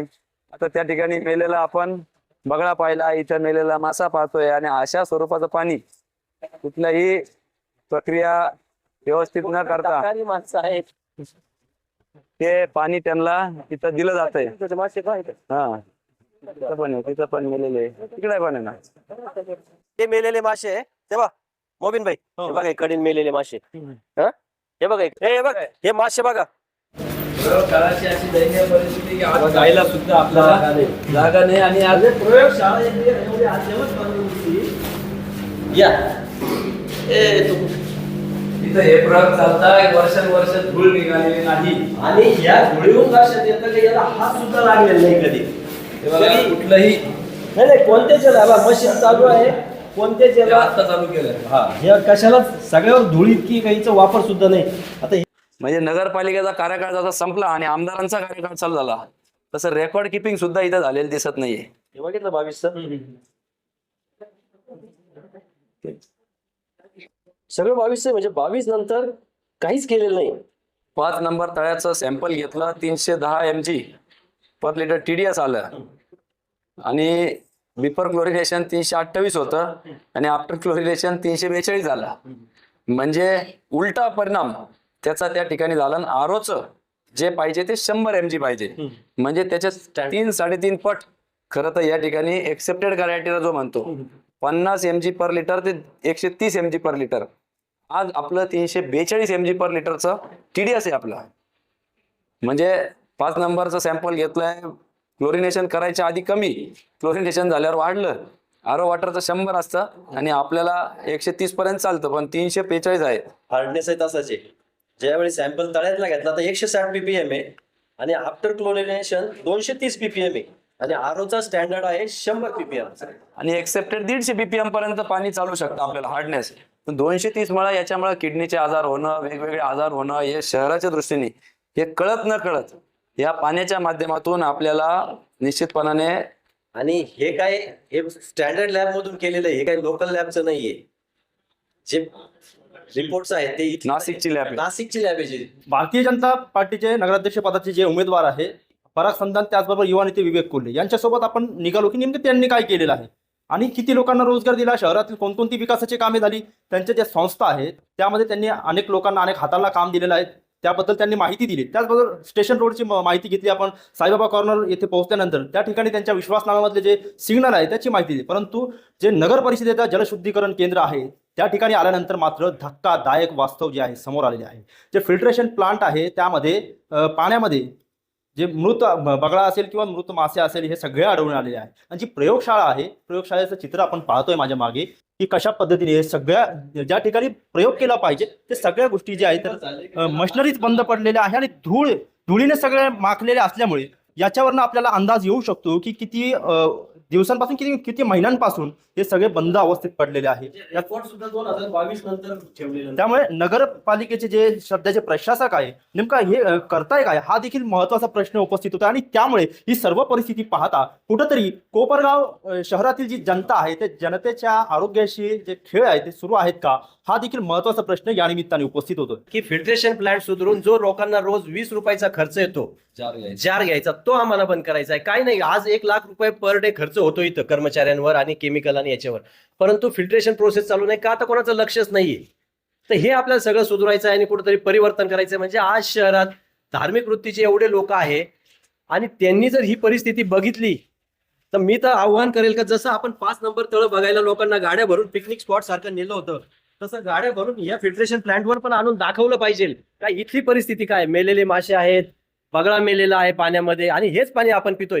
ही तर फिल्ट्रेशन प्लांटवरची. तळ्यावर जर गेलो तर याच्यापेक्षा प्रचंड वाईट अवस्था आहे तिथं. एकाच गोष्टीला निदर्शन आणतो, TCL टँक आणि ॲलम टँक या 2 फिल्ट्रेशन मध्ये अतिशय महत्वाचे घटक असतात आणि ते अक्षरशः बंद पडलेले आहेत. मी जर जवळ गेले तर एकही मोटर तिथे चालू नाही. मोबिन भाई एकही मोटर ॲलम टँक आणि TCL टँक याची एकही मोटर चालू नाही. त्या टँक मध्ये पण तुम्ही बघा काय अवस्था झालेली आहे. त्याच्यामुळं दयनीय परिस्थिती, फिल्ट्रेशन प्लांट बंद आहे असं म्हटलं तर वावगं ठरणार नाही. नक्कीच आपण या ठिकाणी आल्यानंतर जे 42 कोटीची योजना मागच्या काळामध्ये मंजूर होती 42 नंतर 49 कोटीची बहुचर्चित झालेली आहे ही योजना. त्यावरती विरोधकांनी सत्ताधाऱ्यांचे जे आरोप प्रत्यारोप त्यावरती सुरू असल्याचं पाहायला मिळालं. परंतु या ठिकाणी तीच योजनेचे जे बिल्डिंग बनलेले आहे ते पाहण्यासाठी आल्यानंतर हे धक्कादायक चित्र जे आहे समोर येत आहे. ते ॲलम टँक असते, सगळ्याच मशिनरी जे आहे बंद पडलेले आहे. जे फिल्ट्रेशन प्लांट आहे बऱ्यापैकी मशिनरी या ठिकाणचे बंद असल्यामुळे कोपरगाव शहरातील जनतेच्या आरोग्याच्या बाबतीत जे आहे तर कुठंतरी प्रशासन खेळ करताय का, असाच प्रश्न या निमित्ताने उपस्थित होतोय. मासे बघा इथं फिल्ट्रेशन प्लांटचे कशा पद्धतीने मासे तरंगताय केलेली दुर्गंध या ठिकाणी माशांचा सुटलेला आहे. वर्षानुवर्ष मेलेले मासे हे इथं तरंगत आहेत. किती लिटर पाण्याला किती पावडर टाकतात, ब्लिचिंग पावडर? जसा फ्लो असला तसं आहे. मग किती फ्लो चालू आहे आज? नाही 250 फ्लो चालतो. आता हे मासे म्हणजे पण 100-150 हे मासे मेलेले त्याचं काय? मासे येतेच तिकडून तरी जाळे लावलेले आहेत. तरी मला 18 वर्ष. हा? 18 वर्ष. मग ही सँड कधी बदललेली आहे, ती माती? नाही जुनं plan. जुना प्लांट. ही तर परिस्थिती जाऊ दे, तुमच्याशी काही नाही, आम्हाला माहिती पाहिजे होती. जिथं BSc केमिस्ट्री झालेले लोक पाहिजे होते, जे 3 जे कर्मचारी आहेत जे BSc केमिस्ट्री झाले त्याची सॅलरी सुद्धा BSc केमिस्ट्री देतं. आणि धुळ्याचा कॉन्ट्रॅक्टर म्हणजे स्वच्छतेचा ठेका धुळ्याच्या कॉन्ट्रॅक्टरला, पिण्याच्या पाण्याचा ठेका धुळ्याच्या कॉन्ट्रॅक्टरला, 5 नंबर तळ सुरतच्या कॉन्ट्रॅक्टरला, अंडरग्राऊंड ड्रेनेज त्याच 5 नंबर तळ्याच्या कन्स्ट्रक्शन कॉन्ट्रॅक्टरला. म्हणजे आपल्याही लक्षात येईल का काय परिस्थिती आहे. आणि आम्ही ज्यावेळी बोलतो किंवा दाखवतो तर ते हे म्हणतात का हे विकासाला विरोध करतात. आज आपण स्वतः डोळ्यांनी बघतोय, म्हणजे जनतेच्या आयुष्याशी सुद्धा खेळणं चालू आहे. हे बघा, रिक्षा बंद पडल्या स्क्रॅप करून टाकल्या, फायर फायटर बंद पडली बाजूला पडली, ती रिपेअर करून कामात आणू शकतो. आज शहरात जर काही आपत्ती घडली तर सगळ्यात आधी संजीवनी उद्योग समूहाचे फायर फायटर येतील. औद्योगिक वसाहतीने कचरा डेपोसाठी यांना जागा दिलेली नगरपालिकेला. दर उन्हाळ्यामध्ये तो कचरा डेपो पेटत असतो आणि ज्या ज्या वेळी पेटतो तर ते कारखानदार मला फोन करतात, मग मी सीओना फोन करतो, एखादी ट्रिप मारतात. पण 4-4, 5-5 ट्रिपा या संजीवनी उद्योग समूहाच्या फायर फायटर मार्फत मारल्या जातात आणि मग तो विझवला जातो. ऍक्च्युली तो जो कचरा आहे तो प्रोसेस केला गेला पाहिजे, त्याचं खत बनवून ते विकलं पाहिजे. संगमनेर नगरपालिकेचं जर बघितलं तर त्यांच्या सीओच्या मध्ये स्टेटमेंट होतं का जो कचरा आहे त्याच्यापासून जे खत बनवलं ते खत विकून लाखो रुपये त्यांनी कमवले आणि शहरात सुविधा दिल्या. मग आपल्या नगरपालिकेत का होत नाही? हे फक्त पेपरवरच होतं. म्हणजे जानेवारी 21 मध्ये 17 लाख रुपये बिल आणि मे 2025 ला 33 लाख रुपये बिल. हे बाबा चौक आहे, त्याच्या मागे इथं एक साईनाथ नगर होतं. 2010-11 साली जे अतिक्रमण झालं बायांनी, आम्ही जाऊन तिथं आलो. 670 जे घरं गेले होते मागचे, तर त्या लोकांची दशा आज खूप वाईट आहे. बाईंनी खूप चांगलं आता पेपर वगैरे करून फाईल करून त्याच्या मागं लागून ते मार्गी लावणार आहे आणि सगळे लोक बायांमागे एकजुटीने आज उभे सगळेजण. मोबिन भाई, घरकुलाचा प्रश्न आदरणीय देवेंद्रजींनी त्या ठिकाणी त्या दिवशी भाषणात घेतला आणि एक करून देणार म्हणून त्यांनी त्या ठिकाणी आश्वासन दिलेलं आहे. अनेक लोक खरं तर अतिक्रमणाच्या याच्यामध्ये असेल, घरकुलांचा प्रश्न आहे. 6 ते 7 हजार घरं हे आपल्याकडं त्या ठिकाणी त्यांचं नाव 7-12 उतारा त्यांच्या नावाने करायचा, तो एक वेगळा प्रश्न आहे. आणि तो देखील आपल्याला CM मुख्यमंत्र्यांनी शब्द दिलेला आहे की आम्ही उतारे त्यांच्या नावावर करणार आहोत. आणि निवडणूक पुढे गेल्यामुळे मला सांगायला आनंद होतो की त्याची प्रक्रिया देखील चालू केलेली आहे. मंत्रालयामध्ये त्या ठिकाणी फाईल गेलेल्या आहे. आणि माझ्या मते लवकरच निवडणुकीनंतर ज्या वेळेस आमचे भारतीय जनता पार्टी, लोकसेवा आघाडी सगळे मित्र पक्षाचे उमेदवार निवडून जातील, नगराध्यक्ष निवडून जातील, माझ्या मते जी विजयी सभा मुख्यमंत्र्यांनी घेण्याचं सांगितलेलं आहे त्या विजयी सभेमध्ये निश्चितपणाने आपल्याला त्या ठिकाणी ही गुड न्यूज ऐकायला भेटू शकते असं मला खात्री दिवशी आपल्याला वाटतंय. खरं तर आपण आता कोपरगाव शहरामधील जे मुख्य रस्ते आहेत त्या रस्त्यावरून प्रवास करणार आहोत आणि त्या रस्त्याची परिस्थिती आपण पाहू शकतो की कशा पद्धतीने धुळीचा त्रास येथील जनतेला सहन करावा लागतो. आज तुम्ही मोटरसायकलवरती जाणार आहात आणि सगळा अनुभव तुम्हाला आज घ्यायचा आहे. निश्चितपणाने अनेकदा मोटरसायकलीवर या ठिकाणी जनतेने मला पाहिलेलं आहे. सन्मान साहेब अनेकदा दिसतात. विरोधी उमेदवार किती वेळेस मोटरसायकलवर दिसले ही मला कल्पना नाही, परंतु 75 कोटी रुपये फक्त पेवर ब्लॉक, रस्ता आणि गटार याच्यावर खर्च झाल्याचं 4 वर्षात आमदारांच्या कारकिर्दीमध्ये दाखवलं. आणि आज आपण बघितलं तर टोटल 72 किलोमीटर रस्ते, शहरातले सगळे अंतर्गत गल्ली रस्ते धरून मुख्य रस्ते फार कमी आहे जिथं हेवी व्हेकल जाती, ट्रक जाता. बाकी छोटे रस्ते तरी देखील त्या रस्त्यांची अतिशय दयनीय अवस्था आहे. 6 महिन्यातच तिथं खड्डे पडलेले आहे, मोठ्या प्रमाणात खडी वरती आलेली आहे आणि धुळीचं साम्राज्य या संपूर्ण आपल्या शहरामध्ये झालेलं आहे. याला सर्वश्रू या ठिकाणचे लोकप्रतिनिधी खरं तर जबाबदार आहे. धूळ मुक्तीसाठी तुम्ही विश्वासनाम्यामध्ये काय घेतलंय? धूळ मुक्तीसाठी आम्ही प्रशस्त रस्ते आणि कॉन्क्रिटीकरण डस्ट कलेक्टर घेणार आहोत. कारण आज काय होतंय, फक्त धूळ चालली जाते, ती कलेक्ट करत नाही. तर ती धूळ कलेक्ट करण्यासाठी धूळ कलेक्टर वापरणार आहोत, रस्ते मोठे करणार आहोत आणि प्रायोरिटी कॉन्क्रीटच्या रस्त्यांना राहणार आहे, त्याची जास्त दिवस टिकेल. आणि ते रस्ते आहे त्या रस्त्यावर न करता जर घरं खाली आणि रस्ते वर होत असतील तर ते जुने रस्ते आधी काढणार आहोत आणि मग रस्ते करणार आहोत. कारण आज जर काही प्रभागात जर बघितलं तर घराला 2 पायऱ्या चढून वर जायचं असतं, 2 पायऱ्या उतरून नाही. आणि जर आपण उजव्या बाजूला जर त्या प्रभागात गेले तर तो विकास आपल्याला लगेच दिसेल 3 नंबर मध्ये. जो शहराचा विकास बघायचा आपण म्हणतो तो 3 नंबर मध्ये बघा. इथं आपण गार्डन डेव्हलप करणार आहोत, तर आज ती जागा पडीत आहे. तर इथं एक चांगल्या प्रतीचं गार्डन डेव्हलप होऊ शकतं, लहान मुलांना खेळण्यासाठी, वयोवृद्धांना बसण्यासाठी. कारण शहरात आज एकही गार्डन नाही, कुठं वॉकिंग ट्रॅक नाही. तर ह्या जागेत आपण चांगल्या पद्धतीचं गार्डन तयार करण्याचा आपला प्रस्ताव आहे. त्याच्यात काही समाज बांधवांची मागणी आहे की इथं त्यांचं स्मृती जतन कराव्यात, याचा देखील आम्ही विचार करतो आहे. अण्णाभाऊ साठेंच्या निगडीत जे काय वेगवेगळ्या पुस्तकं असतील किंवा वाचनालयाच्या पद्धतीचं, ते देखील इथं त्या समाज बांधवांशी बोलून करण्याचा आमचा मानस आहे. खरं तर भारतातील, आता तर रशियामध्ये देखील अण्णाभाऊ साठे यांचा पुतळा अर्धाकृती त्या ठिकाणी आदरणीय देवेंद्रजी फडणवीस साहेब यांनी उद्घाटन केलेलं आहे. परंतु याचा जर इतिहास बघितला तर भारतातील पहिला पुतळा हा या कोपरगाव नगरीमध्ये स्वर्गीय शंकररावजी कोल्हे साहेब यांनी त्यावेळेस समाज बांधव त्यावेळेसचे बरोबर घेऊन अर्धाकृती पुतळा अण्णाभाऊ साठे यांच्या मावशीकडून त्यांचा फोटो आणला, त्याची कलाकृती तयार झाली. पहिली ती योग्य नाही झाली, मग ती तोडली, नंतर व्यवस्थित कलाकृती तयार केली आणि अर्धाकृती पुतळा जो आत्ता नगरपालिकेला कुठेतरी अडगळीत पडलेला आहे, तो खरा तर हा ऐतिहासिक असा पुतळा आहे, भारतातील पहिला पुतळा आहे. आणि त्याच्या पुतळ्याच्या छाप्यावरून इतरत्र वेगवेगळे पुतळे अण्णाभाऊ साठेंचे बनवले गेले आणि म्हणून त्यांचं विचारांचं एक महत्वाचा केंद्रबिंदू म्हणून ह्या जागेकडं, ह्या भूमीकडे आपण बघितलं पाहिजे. हा जिव्हाळ्याचा प्रश्न आम्ही निश्चितपणाने मार्गी लावण्याचा आमचं मानस आहे. सुभाषनगर, संजय नगर याच्यामध्ये खंदक नाल्याचं बॅकवॉटर त्या ठिकाणी येतं आणि मोठ्या प्रमाणात आमच्या त्या घरांमध्ये त्या ठिकाणी पाणी जातं. दरवेळेस ज्याच्या वेळेस आलं, मी अनेकदा गेलेलो आहे, परागजी संदंत त्या ठिकाणी जातच राहतात. 9 नंबर हा त्यांचाच मुळात प्रभाग आहे, त्याच्यामुळं तिथं आलंय का हाकेच्या अंतरावर त्यांचं घर असल्यामुळं ते दरवेळेस त्यांच्या मदतीला धावून जातात.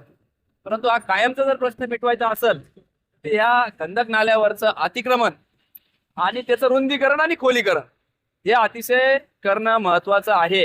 आता या ठिकाणी जरी ग्रीन नेट लावलेली असेल तरी ती काय झाकण्यासाठी लावली हे खरं तर कळत नाहीये. परंतु याच्यात कोणाचं अतिक्रमण असेल, इकडं असेल, तिकडं असेल, कुठलेही राजकीय व्यक्ती जरी असला तरी ते अतिक्रमण काढणं, कारण की हे बॅकवॉटर सगळे इकडे येतं ना. नॉन रिटर्न वॉल हा तिकडं टाकणं अतिशय गरजेचं आहे. एखादी ग्रीन नेट लावली म्हणजे सुशोभीकरण नाही. साईबाबा कॉर्नर ते अण्णाभाऊ साठे पुतळा हे संजीवनीने केलेलं सुशोभीकरण आहे. सगळे झाडं लावलेले आहे आणि आमचा छोटा लोगो लावलेला आहे.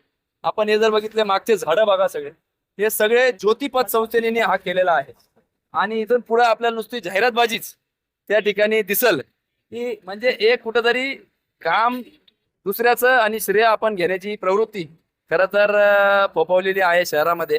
आणि म्हणून या सगळ्या प्रवृत्तींचा बंदोबस्त मतदार आमचे 20 तारखेला करतील. 21 तारखेला त्या निकाल स्वरूपी आपल्या हातात येईल एवढीच मला खात्री होती. खंदक नाल्यासाठी काय करायचं ते? खंदक नाल्याचं रुंदीकरण करायचं आहे, खोलीकरण करायचं आहे, त्याच्यावरचे अतिक्रमण काढायचे आहे आणि त्याचं बॅक वॉटर ज्यावेळी पुराचं पाणी जे घुसतं ते येऊ नये म्हणून त्याला उपाययोजना करावी लागणार आहे. त्याचा जो रिटर्न वॉल असेल किंवा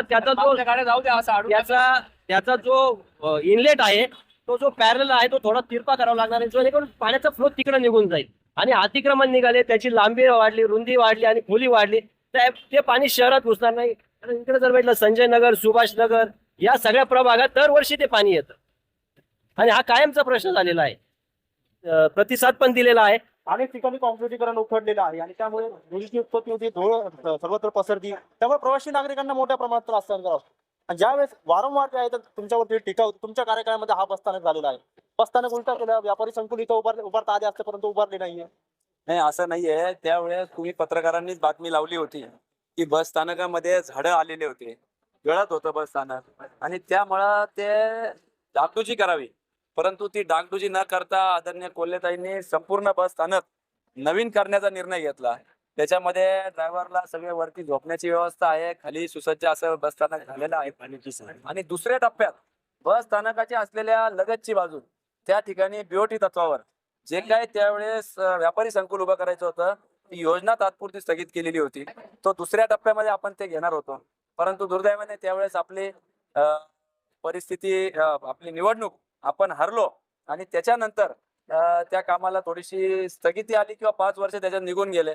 आज जर बघितलं तर स्वर्गीय कोल्हे साहेब ज्यावेळेस एसटी महामंडळाचे अध्यक्ष होते तर त्यांच्या नेतृत्वाखाली त्यावेळेस 90 बसेस चालायच्या. आज कोपरगाव शहर आणि तालुक्याची लोकसंख्या वाढलेली असताना देखील, त्या ठिकाणी मोठ्या प्रमाणात गरज असताना देखील आज फक्त 60-70 बसेस या ठिकाणी सक्रिय आहे, ऍक्टिव्हेट आहे. मागे आम्ही निवेदन द्यायला आलो होतो. 15-20 बसेस या कायमच्या त्या ठिकाणी रिपेअर मेंटेनन्सच्या नावाखाली बंद असतात. मध्यंतरी 5 बसेस आल्या इलेक्ट्रिक बसेस, परंतु त्याचंही श्रेय लोकप्रतिनिधी घ्यायला लागले. त्याची वस्तुस्थिती हे संबंध राज्यामध्ये ज्या ज्या ठिकाणी मागणीचं पत्र आदरणीय कोल्हेताईंनी दिलेलं होतं आणि ज्या ज्या ठिकाणून मागणी आली, एक राज्याचं धोरण म्हणून त्या बसेस दिल्या गेल्या. परंतु काही झालं, एखादा खडा जरी पडला तरी ते आमच्यामुळे झालं असं म्हणण्याचा जो काय आजार लोकप्रतिनिधी झालेला आहे, त्या आजारापायी ते कदाचित त्यावेळेस बोलले असं. बसस्थानक तुमच्या कार्यकाळात झालं, आता मधले डेपोचं काम त्यांच्या कार्यकाळात होतं, जे विद्यमान सत्ताधारी आहे सध्या. व्यापारी संकुल ते शेजारी उभारत आहे. तुमच्याकडे नगरपालिकेची सत्ता दिली जनतेने, तुम्ही इथं बाहेर व्यापारी संकुल उभारणार? निश्चितपणाने काही आम्ही लोकेशन्स त्या ठिकाणी शॉर्टलिस्ट केलेले आहे. बैल बाजारच्या रोड लगत असतील किंवा त्या ठिकाणी आपलं जे काय सभापती आमचे कृषी उत्पन्न बाजार समितीचे, तर ते निवारा लगतचा जो रस्ता आहे तिकडून पलीकडून, तर ते पूर्ण त्या ठिकाणी व्यापारी गाळे करायचं आहे. आणि त्याचप्रमाणे काही विशिष्ट भाग आम्ही जे शॉर्टलिस्ट करून आणले तिथं देखील आपल्याला खरं तर व्यापारी संकुल करायचे आहे. कोल्हेताईंच्या कारकिर्दीमध्ये जसं बस स्टँड झालं, तहसीलची इमारत झाली, नगरपालिकेची इमारत झाली, वाचनालय झालं, फायर स्टेशन झालं, त्याच पद्धतीने पोलीस स्टेशन देखील शहर आणि ग्रामीण 2 असे त्या ठिकाणी भाग करण्यात आले. आणि त्याच्यामुळं त्या पोलीस स्टेशनवर येणारा लोड हा कमी होऊन अतिरिक्त पोलीस दलात भरती झाल्यानंतर आपल्याला निश्चितपणाने गुन्हेगारीवर अंकुश ठेवण्यासाठी देखील आपल्याला मदत होणार आहे. परंतु इथं मला आवर्जून सांगूशी वाटतं, हास्यास्पद वाटतं, जे आमदार 6-7 वर्षापासून या ठिकाणी लोकप्रतिनिधित्व करतात ते ऐन निवडणुकीच्या अनुषंगाने जेव्हा त्यांना लक्षात आलं की त्यांच्या बगलबच्च्यांमुळे त्यांची प्रतिमा त्या ठिकाणी मलिन झालेली आहे, सर्व 2 नंबरचे व्यवसाय त्यांच्याकडून करण्यात येतात, अशा वेळेस त्यांनी त्या ठिकाणी जणू काही आविर्भाव आणण्याचा प्रयत्न केलाय की आम्हीच या ठिकाणी सगळे 2 नंबरचे धंदे बंद करण्यासाठी सरसवलेले आहे. परंतु आता वेळ निघून गेलेली आहे, त्याच्यामुळं त्यांचे या पापांचा घडा खरं तर भरलेला आहे. अनेकांना त्याचा त्रास झालेला आहे आणि याच्या निवडणुकीमध्ये जनता त्यांना योग्य पद्धतीने उत्तर देतील याची आम्हाला खात्री पटलेली आहे. खरं तर बंदिस्त नाट्यगृह या शहराला गरज आहे आणि म्हणून आपण इरिगेशनच्या जागेवर ते बंदिस्त नाट्यगृह केलं होतं. परंतु ह्या वास्तूची ही दयनीय अवस्था बघा, काम बंद पाडलं. कमीत कमी जुनं होतं ते चालू तरी होतं. कलाप्रेमींना ज्या पद्धतीचं व्यासपीठ या ठिकाणी होतं, अनेक कलाकार या ठिकाणाहून घडले, परंतु आज या रंगमंचांची मोठ्या प्रमाणात दुरावस्था झालेली. जर कोपरगावकरांनी तुमच्या हातात सत्ता दिली तर तुम्ही यासाठी काय करणार? हे सगळ्यात आधी सुस्थितीत आणण्यासाठी आम्ही प्रयत्न करणार आहोत आणि तसं आमच्या विश्वासनामात पण आहे. का तर आज शहरातली कला संस्कृती पूर्ण बंद पडली आहे. ज्यावेळेस निवडणुका येतात त्यावेळेस विस्थापित टपरी धारकांचा मुद्दा उपस्थित केला जातो. खऱ्या अर्थाने व्यापारी संकुल होणं गरजेचं आहे. काही प्रमाणात व्यापारी संकुलांचे कामं सुरू आहे, पण या ठिकाणी होऊ शकते. या जर आमचं जे आदरणीय कोल्हेताईंच्या नेतृत्वाखाली बंदिस्त नाट्यगृह या ठिकाणी प्रस्तावित केलेलं होतं इरिगेशन बांगल्याचे, कारण नाट्यगृहात 1000-1500 लोक येतात, त्याला सुसज्ज अशी पार्किंग व्यवस्था पाहिजे, जी इथं त्याचा कुठंतरी अभाव आहे. म्हणून त्या इरिगेशनच्या जागेवर आम्ही प्रस्तावित केलं होतं.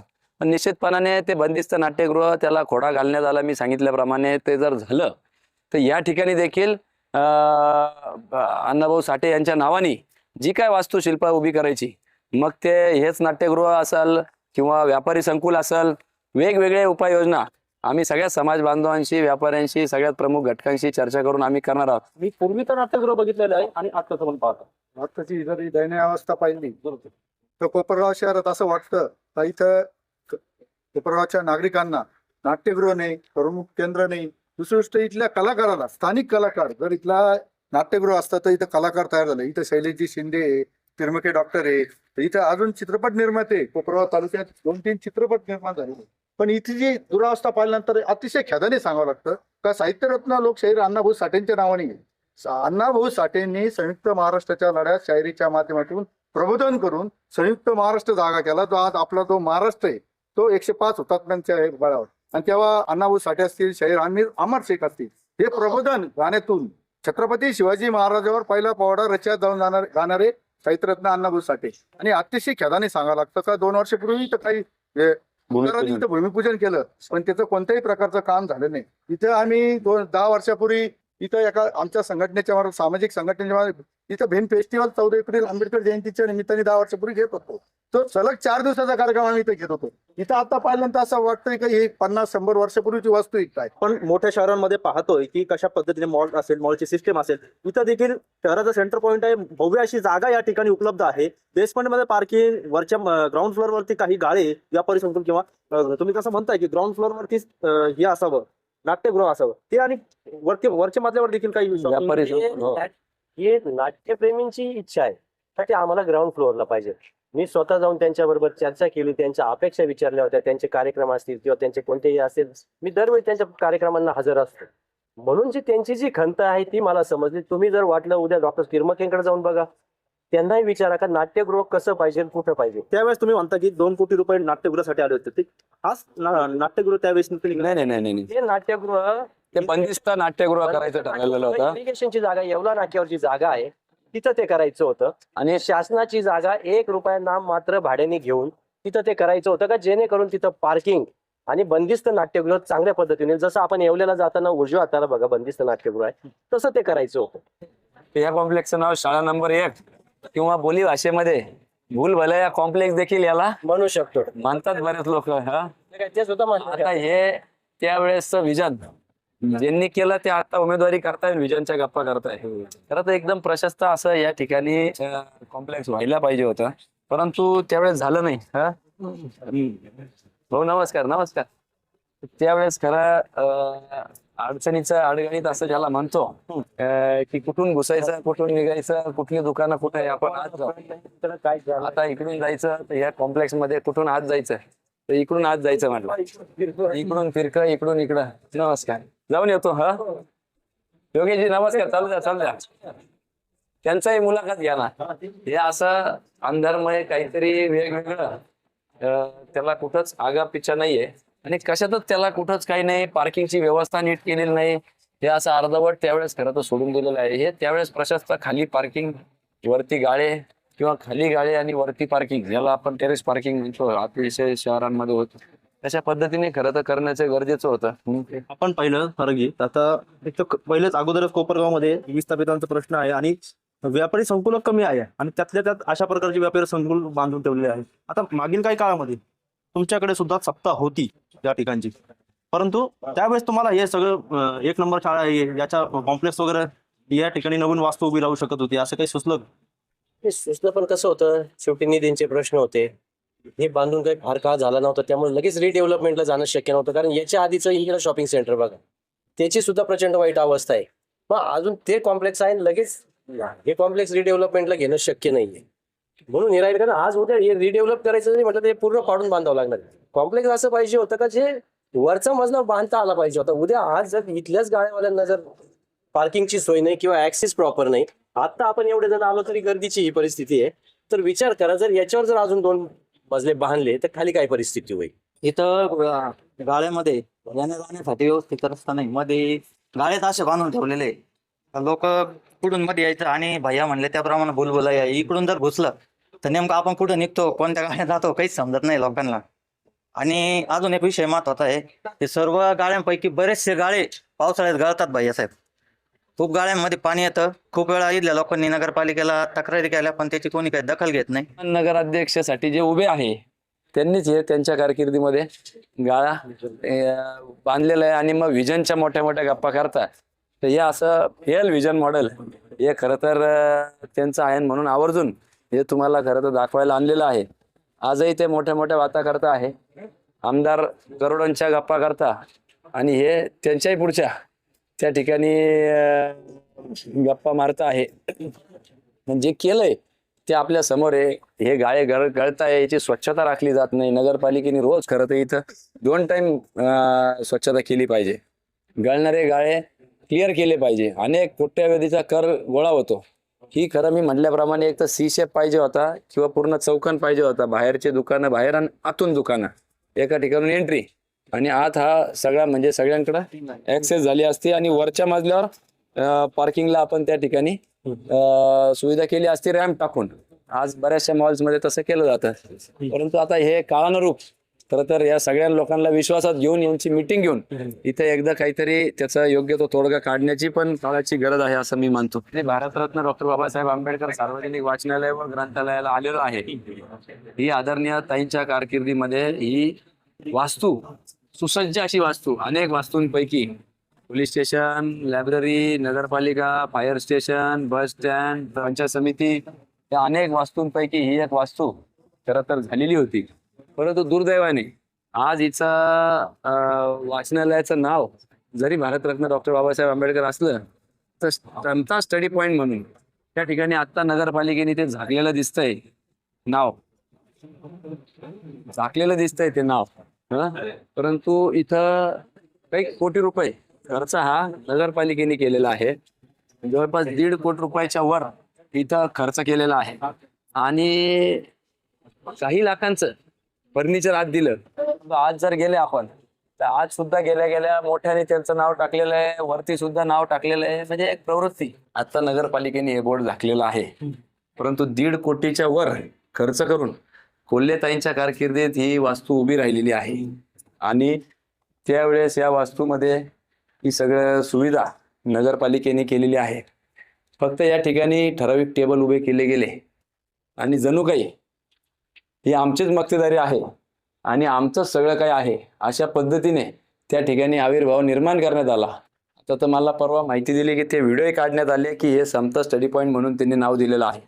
एका प्रकारे डॉक्टर बाबासाहेब आंबेडकर वाचनालय ही इमारतीला नाव सर्वानुमते नगरपालिकेच्या ठरावाद्वारे दिलं गेलं. आता स्टडी पॉईंट त्या ठिकाणी नाव देण्यात आलं आणि विद्यार्थ्यांना जे कार्ड देण्यात आले त्याच्यामध्ये देखील अशा पद्धतीने समता अभ्यास मंदिर असं करून त्यांची फसवणूक, म्हणजे वरती कोपरगाव नगरपालिकेच्या सौजन्याने असं करून म्हणजे एका प्रकारे जे आपल्या सगळ्यांना पूजनीय आहे डॉक्टर भारतरत्न बाबासाहेब आंबेडकर त्यांना त्यांच्या विचारांना आणि त्यांचं नाव पुसण्याचं पाप खरंद्वारांनी किंवा त्यांच्या संस्थेने केलं असं म्हटलं तर वावगं ठरणार नाही. हा खरा तर फसवा नवीन पॅटर्न, हा समता पॅटर्न उदयास आलेला आहे, ज्यामध्ये करायचं काही नाही आणि पाट्या मोठ्या लावायच्या आणि दुसऱ्यांनी केलेल्या कामाचं श्रेय मात्र घ्यायचं आणि गावगाव करायचं की आम्ही बघा किती काम करतो आणि कशा पद्धतीने आम्ही काम करतो. त्याचा प्रश्न पेवर ब्लॉक तर दाखवायचे राहिले की कुठं क्वालिटी नाही, जिथे वाकडे तिकडे बसून दिलेले नुसते इतके फुटलेले बरेचसे पाण्याचे वॉल्टा यांना ज्यावेळेस रस्त्यांच्या दर्जाच्या बाबतीत किंवा गटारी असेल, ड्रेनेज असेल, टाके असेल किंवा तुम्ही म्हणताय की पेवर ब्लॉक असे काही विषय येतात तर त्यावेळेस तुमच्यावर सुद्धा आरोप केले जातात की ठेकेदार तुमचे आहेत. आमचं ओपन चॅलेंज आहे का आमचे ठेकेदार असेल तर त्यांचे बिल थांबवायला पाहिजे होते, का नाही थांबवले? कधी त्यांनी नोटीस दिली तर ठेकेदारांना व्यवस्था क्वालिटीचा ब्लॅक लिस्ट करा. जसं माझं एक स्वतःचं पत्र आहे, ज्या वेळी साईबाबा तपोभूमीचा रस्ता चालू होता, एवढ्याचा कॉन्ट्रॅक्टर काम करत होता, निकृष्ट दर्जाचं काम होतं, इंदिरा पथचं काम चालू होतं, त्या कॉन्ट्रॅक्टरचं मी बिल दिलं होतं गोसाई साहेबांच्या काळात. याचं पेमेंट काढू नका कारण एक लेअर झालेलं नाही, तरी प्रशासनाने त्याचं बिल दिलं. माझं स्वतःचं पत्र आहे, असं यांनी पत्र दाखवलं कॉन्ट्रॅक्टरला. आमचे कॉन्ट्रॅक्टर म्हणतात आम्ही कधी आलो का बाबा या कॉन्ट्रॅक्टरला तुम्ही मदत करा, याचं पेमेंट काढून द्या, तसं असेल तर प्रूफ दाखवावे. कॉन्ट्रॅक्टर संस्कृती विद्यमान लोकप्रतिनिधींच्या काळामध्ये पावली. त्यांचे पीए आज आता 2 महिने झाले जेलमध्ये त्या ठिकाणी आणि त्यांचे भाऊ कॉन्ट्रॅक्ट घेतात. आम्ही खरं तर आपल्या माध्यमातून लोकांना विचारतो, ज्याला 40,000 रुपयाचा त्या ठिकाणी पगार आहे तो 2-2 फुटीचे बंगले बांधतो. ते बंगले बांधायला किती वर्ष लागतील? 40 वर्षाच्या पुढे लागतात. अशा परिस्थितीमध्ये ही काही संस्कृती ठेकेदार उभवलेले आहे. हे सगळे विद्यमान लोकप्रतिनिधीचा राज असल्याने झालेला आहे. हा आमचा स्पष्ट आरोप आहे. तुमच्या माध्यमातून पुन्हा त्यांना आवाहन करतो, विकासावर 40 वर्ष केलेल्या कामावर कुठलाही प्रश्न त्यांनी घेऊन यावा. डॉक्टर बाबासाहेब आंबेडकर स्मारकाजवळ त्यांनी यावं आणि काय असेल ते समोरासमोर विकासाच्या दृष्टिकोनातून आणि भ्रष्टाचाराच्या दृष्टिकोनातून चर्चा करायची हिंमत त्यांनी दाखवली असं आवाहन करतो. तुम्ही 3-4 वेळेस आव्हान केलं, दोन्हीही समोर येत नसल्यामुळेच आम्ही तुमच्यापर्यंत पोहोचलो. आम्ही त्यांच्यापर्यंत देखील पोहोचणार. म्हणूनच आज आम्ही तुम्हाला रिअलिटी दाखवली आणि जे 100 दिवसाचं जे काम करायचं आहे त्याची आम्ही काम सुद्धा चालू केलं आहे आणि जी परिस्थिती आहे ती आम्ही तुम्हाला प्रत्येक ठिकाणी जाऊन दाखवली. अजूनही तुमची फिरायची तयारी असेल तर अजूनही 3 तास आम्ही दाखवू. बंदिस्त कोंडवाडा दाखवू, आदरणीय कोलेताईंनी जे बाजार ओटे बांधले ते दाखवू. कारण ते बाजार तळ आहे तो पूर्ण कॉन्क्रिटीकरण करण्याचा मानस आहे. जे बाजार ओटे आहेत ते काम म्हणजे उपयोगात आणायचे आहे आपल्याला. 2016 ते 21 आपली मेजॉरिटी होती, नगराध्यक्ष दुसरे होते, मेजॉरिटी आपली होती, परंतु त्याच मेजॉरिटीचा आधार घेऊन तुम्ही कामात फोडा घातलेला आहे असे आरोप तुमच्यावर सातत्याने होत आहे. असं आहे, कामात फोडा घातला हे सांगताय, पण कुठं फोडा घातला हे बघा. आता आपण जिथे बसलो आहे तिथून जवाहर हे मेडिकल जे आहे, जवाहर मेडिकल ते बागरेजांचं जे मेडिकल आहे तिथून ते एचजी शाळेपर्यंत पेव्हर ब्लॉक प्रस्तावित होते त्या टेंडर मध्ये. आता बरं झालं तुम्ही विषय काढला, तर इथून पेव्हर ब्लॉक एचजी शाळेपर्यंत तुम्ही स्वतः जाऊन बघा किती ठिकाणी पेव्हर ब्लॉक टाकले आणि किती भ्रष्टाचार झाला. हार्डली 25% पेव्हर ब्लॉक टाकले. आमचं म्हणणं तेच होतं का जिथं गरज नाही तिथं तुम्ही पेव्हर ब्लॉकचे पैसे कसे काढतात. येवला रोड जो होता, जुना येवला रोड, तो सुस्थितीत होता, 2 खड्डे होते, त्याच्यासाठी तुम्ही 50 लाख रुपयाचं टेंडर काढलं होतं. आम्ही चांगलं माहितीसाठी आम्हाला त्याच्यामध्ये यश मिळालं, कारण की ते 28 कामं जे होते त्याच्यामध्ये प्रचंड भ्रष्टाचार आणि टक्केवारी घेण्याचा त्यांचा मानस होता. ते गरज नसलेल्या ठिकाणी करण्याचा प्रयत्न केला त्यांनी आणि त्याचा जर नंतर सारासार बघितला तर तो निधी त्या कामांचा कॅन्सल होऊन दुसऱ्या विकास कामांवर वळवण्यात आला. त्या एकट्या याच्यामध्ये 2-2.5 कोटी रुपये कोपरगाव शहराचे वाचलेले आहे आणि हे कागदा सिद्ध करून दाखवू शकतो आम्ही. त्यांची हिंमत असेल तर त्यांनी समोर यावं. आम्ही याचा दूध करून पाणी करून दाखवण्यास बघितलं तर कोपरगाव शहराची जनता त्यांना विकास अपेक्षित आहे.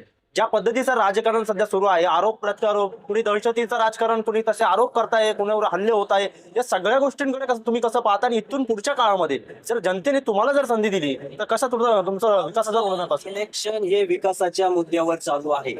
आम्ही कोणत्याही प्रकारचे त्यांच्यावर आरोप करत नाही. आमचे तुम्ही सगळे भाषण बघा किंवा आमचं विजन बघा, हे सगळं कॉपी पेस्ट चाललं. आमचा विश्वासनामा कॉपी पेस्ट केला, 100 दिवस 100 संकल्पना त्या कॉपी पेस्ट झाल्या. आम्ही राजकारण करतो आहे ते लोकांच्या विकासासाठी. आम्ही कोणत्याही प्रकारच्या चुकीच्या ट्रॅकवर जात नाही. त्यांना कुठून तरी ते राजकारण वेगळ्या मार्गावर न्यायचं आहे म्हणून ते वेगवेगळे मुद्दे आणतायत. पण तरीही सोशल मीडिया असेल की इतर प्लॅटफॉर्मवर आम्ही कुठेही त्यांना उत्तर देत नाही, कारण आम्हाला जनतेचा विकास करायचा आहे. आम्ही सगळे आदरणीय कोल्हे साहेबांचे कार्यकर्ते, कारण त्यांनी आम्हाला शिकवून दिले का जनतेत राहून आपल्याला राजकारण करायचं. त्यामुळे आमची नाळ जनतेशी जुळलेली आहे. त्यामुळे जनतेचे प्रश्न आम्हाला माहिती आहे. आज प्रत्येक भागात गेल्यावर आम्ही सांगू शकतो कुठं काय कुठं काय, ही समस्या आम्हाला माहिती आहे. म्हणून आम्ही हे विकासाच्या मुद्द्यावर बोलतोय. आज जेवढे मुद्दे दिले किंवा विश्वासनामा दिले, नगरपालिकेच्या शाळा रिपेअर करायच्या आहे, डिजिटल क्लासरूम करायचे आहे, घाट आपल्याला डेव्हलप करायचे आहे, शहरातली धूळ कमी करायची आहे, पाणी स्वच्छ द्यायचं आहे, जो फिल्ट्रेशन प्लांट बंद आहे त्याची तुम्ही दुरावस्था पाहिली, जे झाडलोट होती जो डस्ट कलेक्ट करायची ती केली पाहिजे, पाणी दिलं पाहिजे, स्ट्रीट लाईट दिली पाहिजे. या ज्या गोष्टीचा आणि जो विवेक भैयांच्या मार्गदर्शनातून 2050 ची जी ब्ल्यूप्रिंट तयार केलेली आहे आम्ही त्या विकासावर आम्ही चाललेलो आहोत. त्या पद्धतीने काम करायचं आहे. कारण काम हे आजच्या परिस्थितीवर करायचं नसतं, पुढच्या 25-30 वर्षाचा फ्युचर डेव्हलपमेंट करायचे असेल. जसं आदरणीय कोल्हे साहेबांनी शहराची लोकसंख्या 2025 ची गृहीत धरून 5 नंबर तळाची जागा घेतली. आज जर शहराचा विकास करायचा असेल तर तो आपल्याला 2050 ची लोकसंख्या गृहीत धरून करावं लागेल. जर आज जर ड्रेनेज करायचे असेल तर ते आत्ताची लोकसंख्या नाही, पुढच्या 25 वर्षाची, मग ती 6 इंची नाही 1 कोटी पाईप टाकावं लागेल तरच ते काम चालू राहणार आहे. कारण आता काम केलं आम्हाला यांच्यासारखं काम नाही करायचं. आज रस्ता करायचा, उद्या ड्रेनेज करायचं, पाईपलाईन करायची, ना रस्ता आहे ना पाईपलाईन आहे ना पिण्याच्या पाण्याची पाईपलाईन आहे. असं करायचं नाही, कुठे तरी त्याला ती सिस्टीम करायची आहे. आणि भ्रष्टाचार मुक्त काम करण्यासाठी सगळ्यात आधी आम्ही नारा दिला आहे का आम्ही प्रभाग कमिटी करणार आहोत. प्रभाग कमिटीत जाऊन प्रभागात जाऊन आम्ही कामं करणार आहोत. जनतेच्या समस्या विचारणार आणि त्याच्यातून कामं करणार. आणि जोपर्यंत त्या प्रभागातले नागरिक जोपर्यंत सॅटिस्फाय होत नाही तोपर्यंत कॉन्ट्रॅक्टर घेणार नाही. हा आमचा विश्वासनामा आहे. या विजनवर आम्ही काम करतो आहोत. त्यामुळे कोण काय आमच्यावर कंप्लेंट करतं याच्याशी आम्हाला काही देणं घेणं नाही. आणि त्यांनी कितीही कंप्लेंट केल्या तर जनता शून्य आहे. यावेळी परिवर्तन घडणार आहे. 31-0 होणार आहे याचा आम्हाला विश्वास आहे. आणि याची प्रचिती 21 तारखेला आपल्याला दिसेल आणि आपण परत इथं कॉपी प्यायला बसू. मांडकेंच्या समोरच्या उमेदवाराच्या एका संस्थेमधील कर्मचाऱ्यावर हल्ला झाला, त्यावरती विरोधक म्हणून तुमच्यावरतीच एक अप्रत्यक्षरित्या त्यांनी आरोप केला. आम्ही त्या घटनेचा निषेध करतो. असं काही झालं असेल तर कडक कारवाई पोलीस प्रशासनाने करावी ही आमची मागणी आहे. एक तर विकासावर चाललेली ही निवडणूक सर्वात पहिला आम्ही विश्वासनामा जाहीर केला, त्याचे व्हिडिओ झाले, प्रसिद्धी झाली. याच विरोधी उमेदवारांबरोबर मी या विकासनामाची चर्चा केली होती. स्वतः काकासाहेबांबरोबर कशा पद्धतीने शहर विकास करायचा आहे. आणि हे बघा आमचं निवेदन देखील या ठिकाणी आम्ही तयार केलेलं आहे की याच्यावर कडकची कडक कारवाई. यांनी कोणी अशा पद्धतीचे भ्याड हल्ले जर केला असेल पण हा बेबनाव आहे का काय याचाही शोध खरं तर घ्यावा. कारण की विकासावरून सारखी भरकटण्याचा प्रयत्न चाललेला आहे. आपण जर बघितलं नाशिक वरून कुठं बातमी येते, कधी संभाजीनगर मधून बातमी येते, तरी देखील आम्ही त्याच्यावर भाष्य केलं नाही. कारण की सहकार्याची पंढरी आहे. इथं प्रत्येक संस्था या ठिकाणी महत्वाची आहे आणि त्याच्यामुळं परंतु लोकांनी देखील त्याचं आत्मपरीक्षण लोक करता आहेत की ज्या पद्धतीने लोक आम्हाला येऊन भेटतात, अनेक गोष्टी आम्हाला सांगतात. त्या ठिकाणी मला महिला भगिनी भेटल्या की लाडक्या बहिणींचा समोरून नारा दिला जातोय म्हणे विरोधकांकडून, आमच्यावर कारवाई केली, आमच्या बँकेचे अकाउंट सील केले, तुम्ही काहीतरी करा. एक सामाजिक कार्यकर्ते म्हणून, राज्यकर्ते म्हणून निश्चितपणाने आम्हाला त्या विषयाचं गांभीर्य आहे. परंतु आज जर आम्ही त्या विषयात हात घातला तर त्याला राजकीय स्वरूप येईल म्हणून आम्ही त्याच्यावर भाष्य केलेलं नाही. आम्ही त्यांना आश्वासित केलंय की 21 तारीख उद्या तुमच्या ज्या काही शेकडो महिला आहेत ज्यांचे अकाउंट त्या ठिकाणी विशिष्ट पतसंस्थेने सील केलेले आहे, कारवाई केलेली आहे, त्याच्यावर आम्ही योग्य त्यावेळेस त्यांना पाठिंबा देऊ आणि मार्गदर्शन करणार आहोत. परंतु आज ती वेळ नाही. कारण की विकासावर नेणारी निवडणूक हे विरोधक कुठंतरी सहानुभूती मिळवण्याच्या हव्यासा पोटी दुसऱ्या विषयांवर नेण्याचा केविळवाणी प्रयत्न करताना दिसतोय. मध्येच म्हणता अवैध धंदे थांबले पाहिजे. मग 6 वर्ष आमदार कोण होत? अवैध धंदे कोणी थांबले पाहिजे होते? मध्येच म्हणता की माझ्या हातात सत्ता द्या, मी विकास करून दाखवतो. मग सत्ता कोणाच ताब्यात होती? आमच्या कार्यकर्त्यांनी गुलाल घेऊन 11 वर्ष झालेले. 2014ला शेवटचा गुलाल आमच्या कार्यकर्त्यांच्या खांद्यावर पडलेला आहे. त्याच्यामुळे आमचे सगळे कार्यकर्ते यावेळेस सज्ज आहे की परिवर्तन करून आपल्याला एक विकासाची त्या ठिकाणी नवा पर्व या कोपरगाव शहरामध्ये चालू करायचं आहे. आणि त्याच अनुषंगाने आमचे कार्यकर्ते संयमाने त्या ठिकाणी घर टू घर भेटी घेऊन चाललेले आहे. ना की कुठं एक विजयाचा शॉर्टकट बघताय.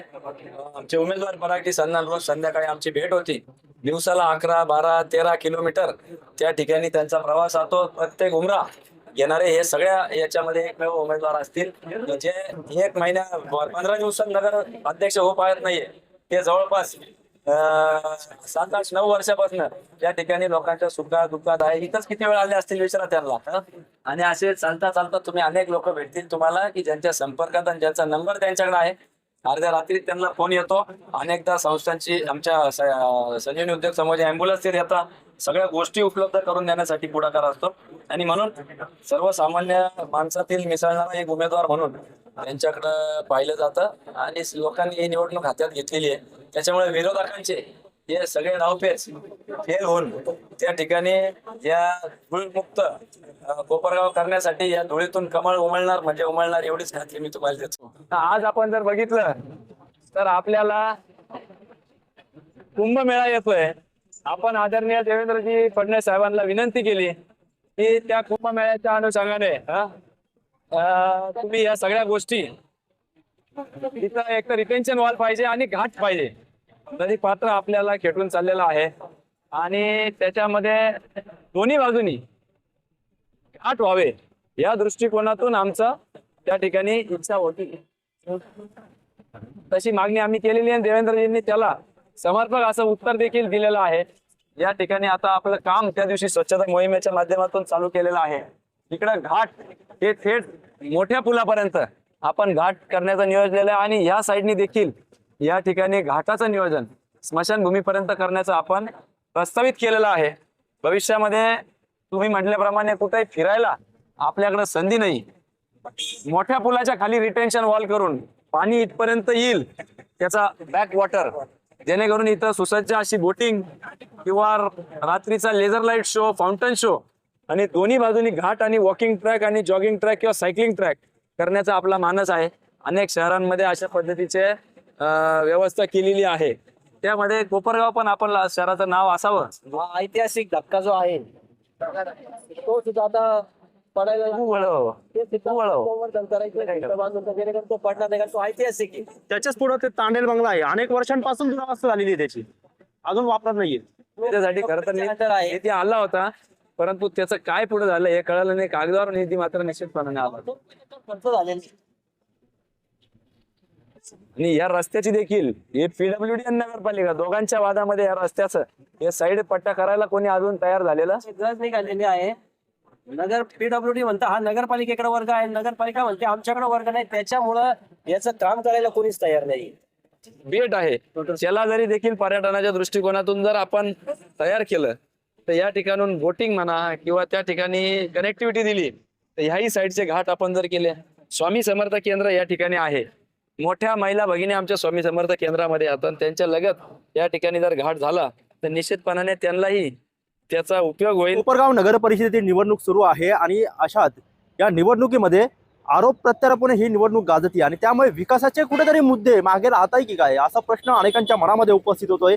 खऱ्या अर्थाने आपण जर बघितलं तर विरोधकांकडून वारंवार आवाहन केलं जात आहे की सत्ताधारी आमदारांनी डॉक्टर बाबासाहेब आंबेडकर मैदानावर यावं, आपण त्या मैदानावरती आपण त्या ठिकाणी चर्चा करू आणि विकासाच्या मुद्द्यावर चर्चा करू, परंतु दोन्ही नेते त्या ठिकाणी यायला तयार नाही. त्यामुळे माय न्यूजच्या माध्यमातून आम्ही स्वतः तिथपर्यंत पोहोचण्याचा प्रयत्न केलेला आहे की नेमके विकासाचे काय काय मुद्दे आहे, कोणते प्रश्न या ठिकाणी जनतेचे आहे, जनतेला काय अपेक्षित आहे आणि या ठिकाणी काय घडतंय, कोणकोणत्या विकासाची कामे कोणी कोणी केलेली आहे, या सर्वांचा रियालिटी चेक करण्यासाठी आम्ही सुरुवात केली. ते विरोधकांपासून विरोधी जे आहे युवा नेते विवेक कोल्हे यांची आम्ही भेट घेतली. त्यांनी सांगितले की आम्ही काय काय कामे केलेली आहे, कारण की वारंवार सत्ताधारी आमदार आरोप करते की 40 वर्षांच्या कार्यकाळात काही विकासाची कामे झालेली नाहीये. त्यामुळे कोपरगाव जे आहे तर विकासापासून लांब राहिलेलं आहे आणि त्यामुळे कुठेतरी विवेक कोल्हे यांची चर्चा केल्यानंतर त्यांनी सांगितलं की आम्ही तुम्हाला दाखवतो काय काय विकासाची कामे आम्ही केलेली आहे. आणि त्यानंतर सहकार महर्षी शंकरराव कोल्हे सहकारी साखर कारखान्यापासून सुरुवात केली, जे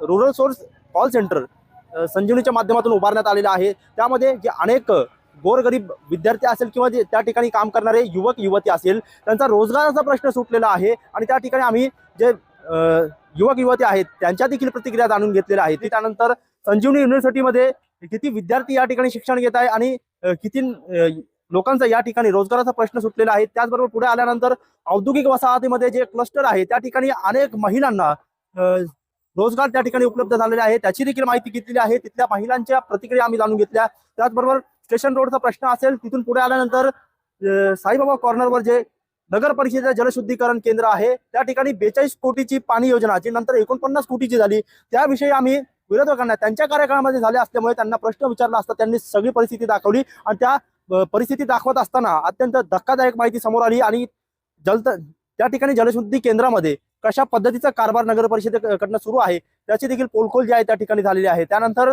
आम्ही येवला नाका येथे गेलो. येवला रोडवरनं प्रवास करत असताना त्या ठिकाणी इरिगेशनच्या जागेवरती बंदिस्त नाट्यगृह, त्यानंतर कोपरगाव शहरामध्ये आल्यानंतर या ठिकाणी खंदकनाला असेल किंवा जे बसस्थानकाची इमारत त्यांच्या कार्यकाळामध्ये झालेली आहे त्या ठिकाणी बसस्थानकाच्या इमारतीचे भोवती जे कॉन्क्रिटीकरण आहे ते संपूर्णपणे उखडलेलं आहे आणि धुळीमुळे नागरिकांना प्रवाशांना मोठ्या प्रमाणात त्रास सहन करावा लागतोय. ही सगळी वस्तुस्थिती आम्ही जाणून घेतली आणि त्यांना प्रश्न विचारले असता त्यांनी सांगितलं की त्या काळामध्ये बसस्थानकाची इमारत मोडकळीस आली, धोकादायक इमारत असल्यामुळे त्या इमारतीचं काम त्या ठिकाणी नवीन इमारत बांधणं अत्यंत गरजेचं असल्यामुळे तातडीने ती इमारत बांधण्यात आली. परंतु जे व्यापारी संकुल आहे पुढील टप्प्यामध्ये होते परंतु सत्ता गेली असं प्रकारचं उत्तर त्यांनी दिलेलं आहे. त्यानंतर खुले नाट्यगृहाची जी दुरावस्था झालेली आहे त्या संदर्भात त्यांना प्रश्न विचारले असता त्यांनी सांगितलं की बंदिस्त नाट्यगृहासाठी पैसे आले होते, परंतु आता आमची सत्ता आल्यानंतर आम्ही खुल्या नाट्यगृहासाठी मोठ्या प्रमाणात निधीची उपलब्धता करून त्या ठिकाणी एक भव्य असं नाट्यगृह उभारू, त्याचबरोबर व्यापारी संकुल त्या ठिकाणी उभारला जाईल असा प्रकारचं आश्वासन दिलं. आणि त्यानंतर जे मागच्या कार्यकाळामध्ये त्यांच्या कार्यकाळात झालेलं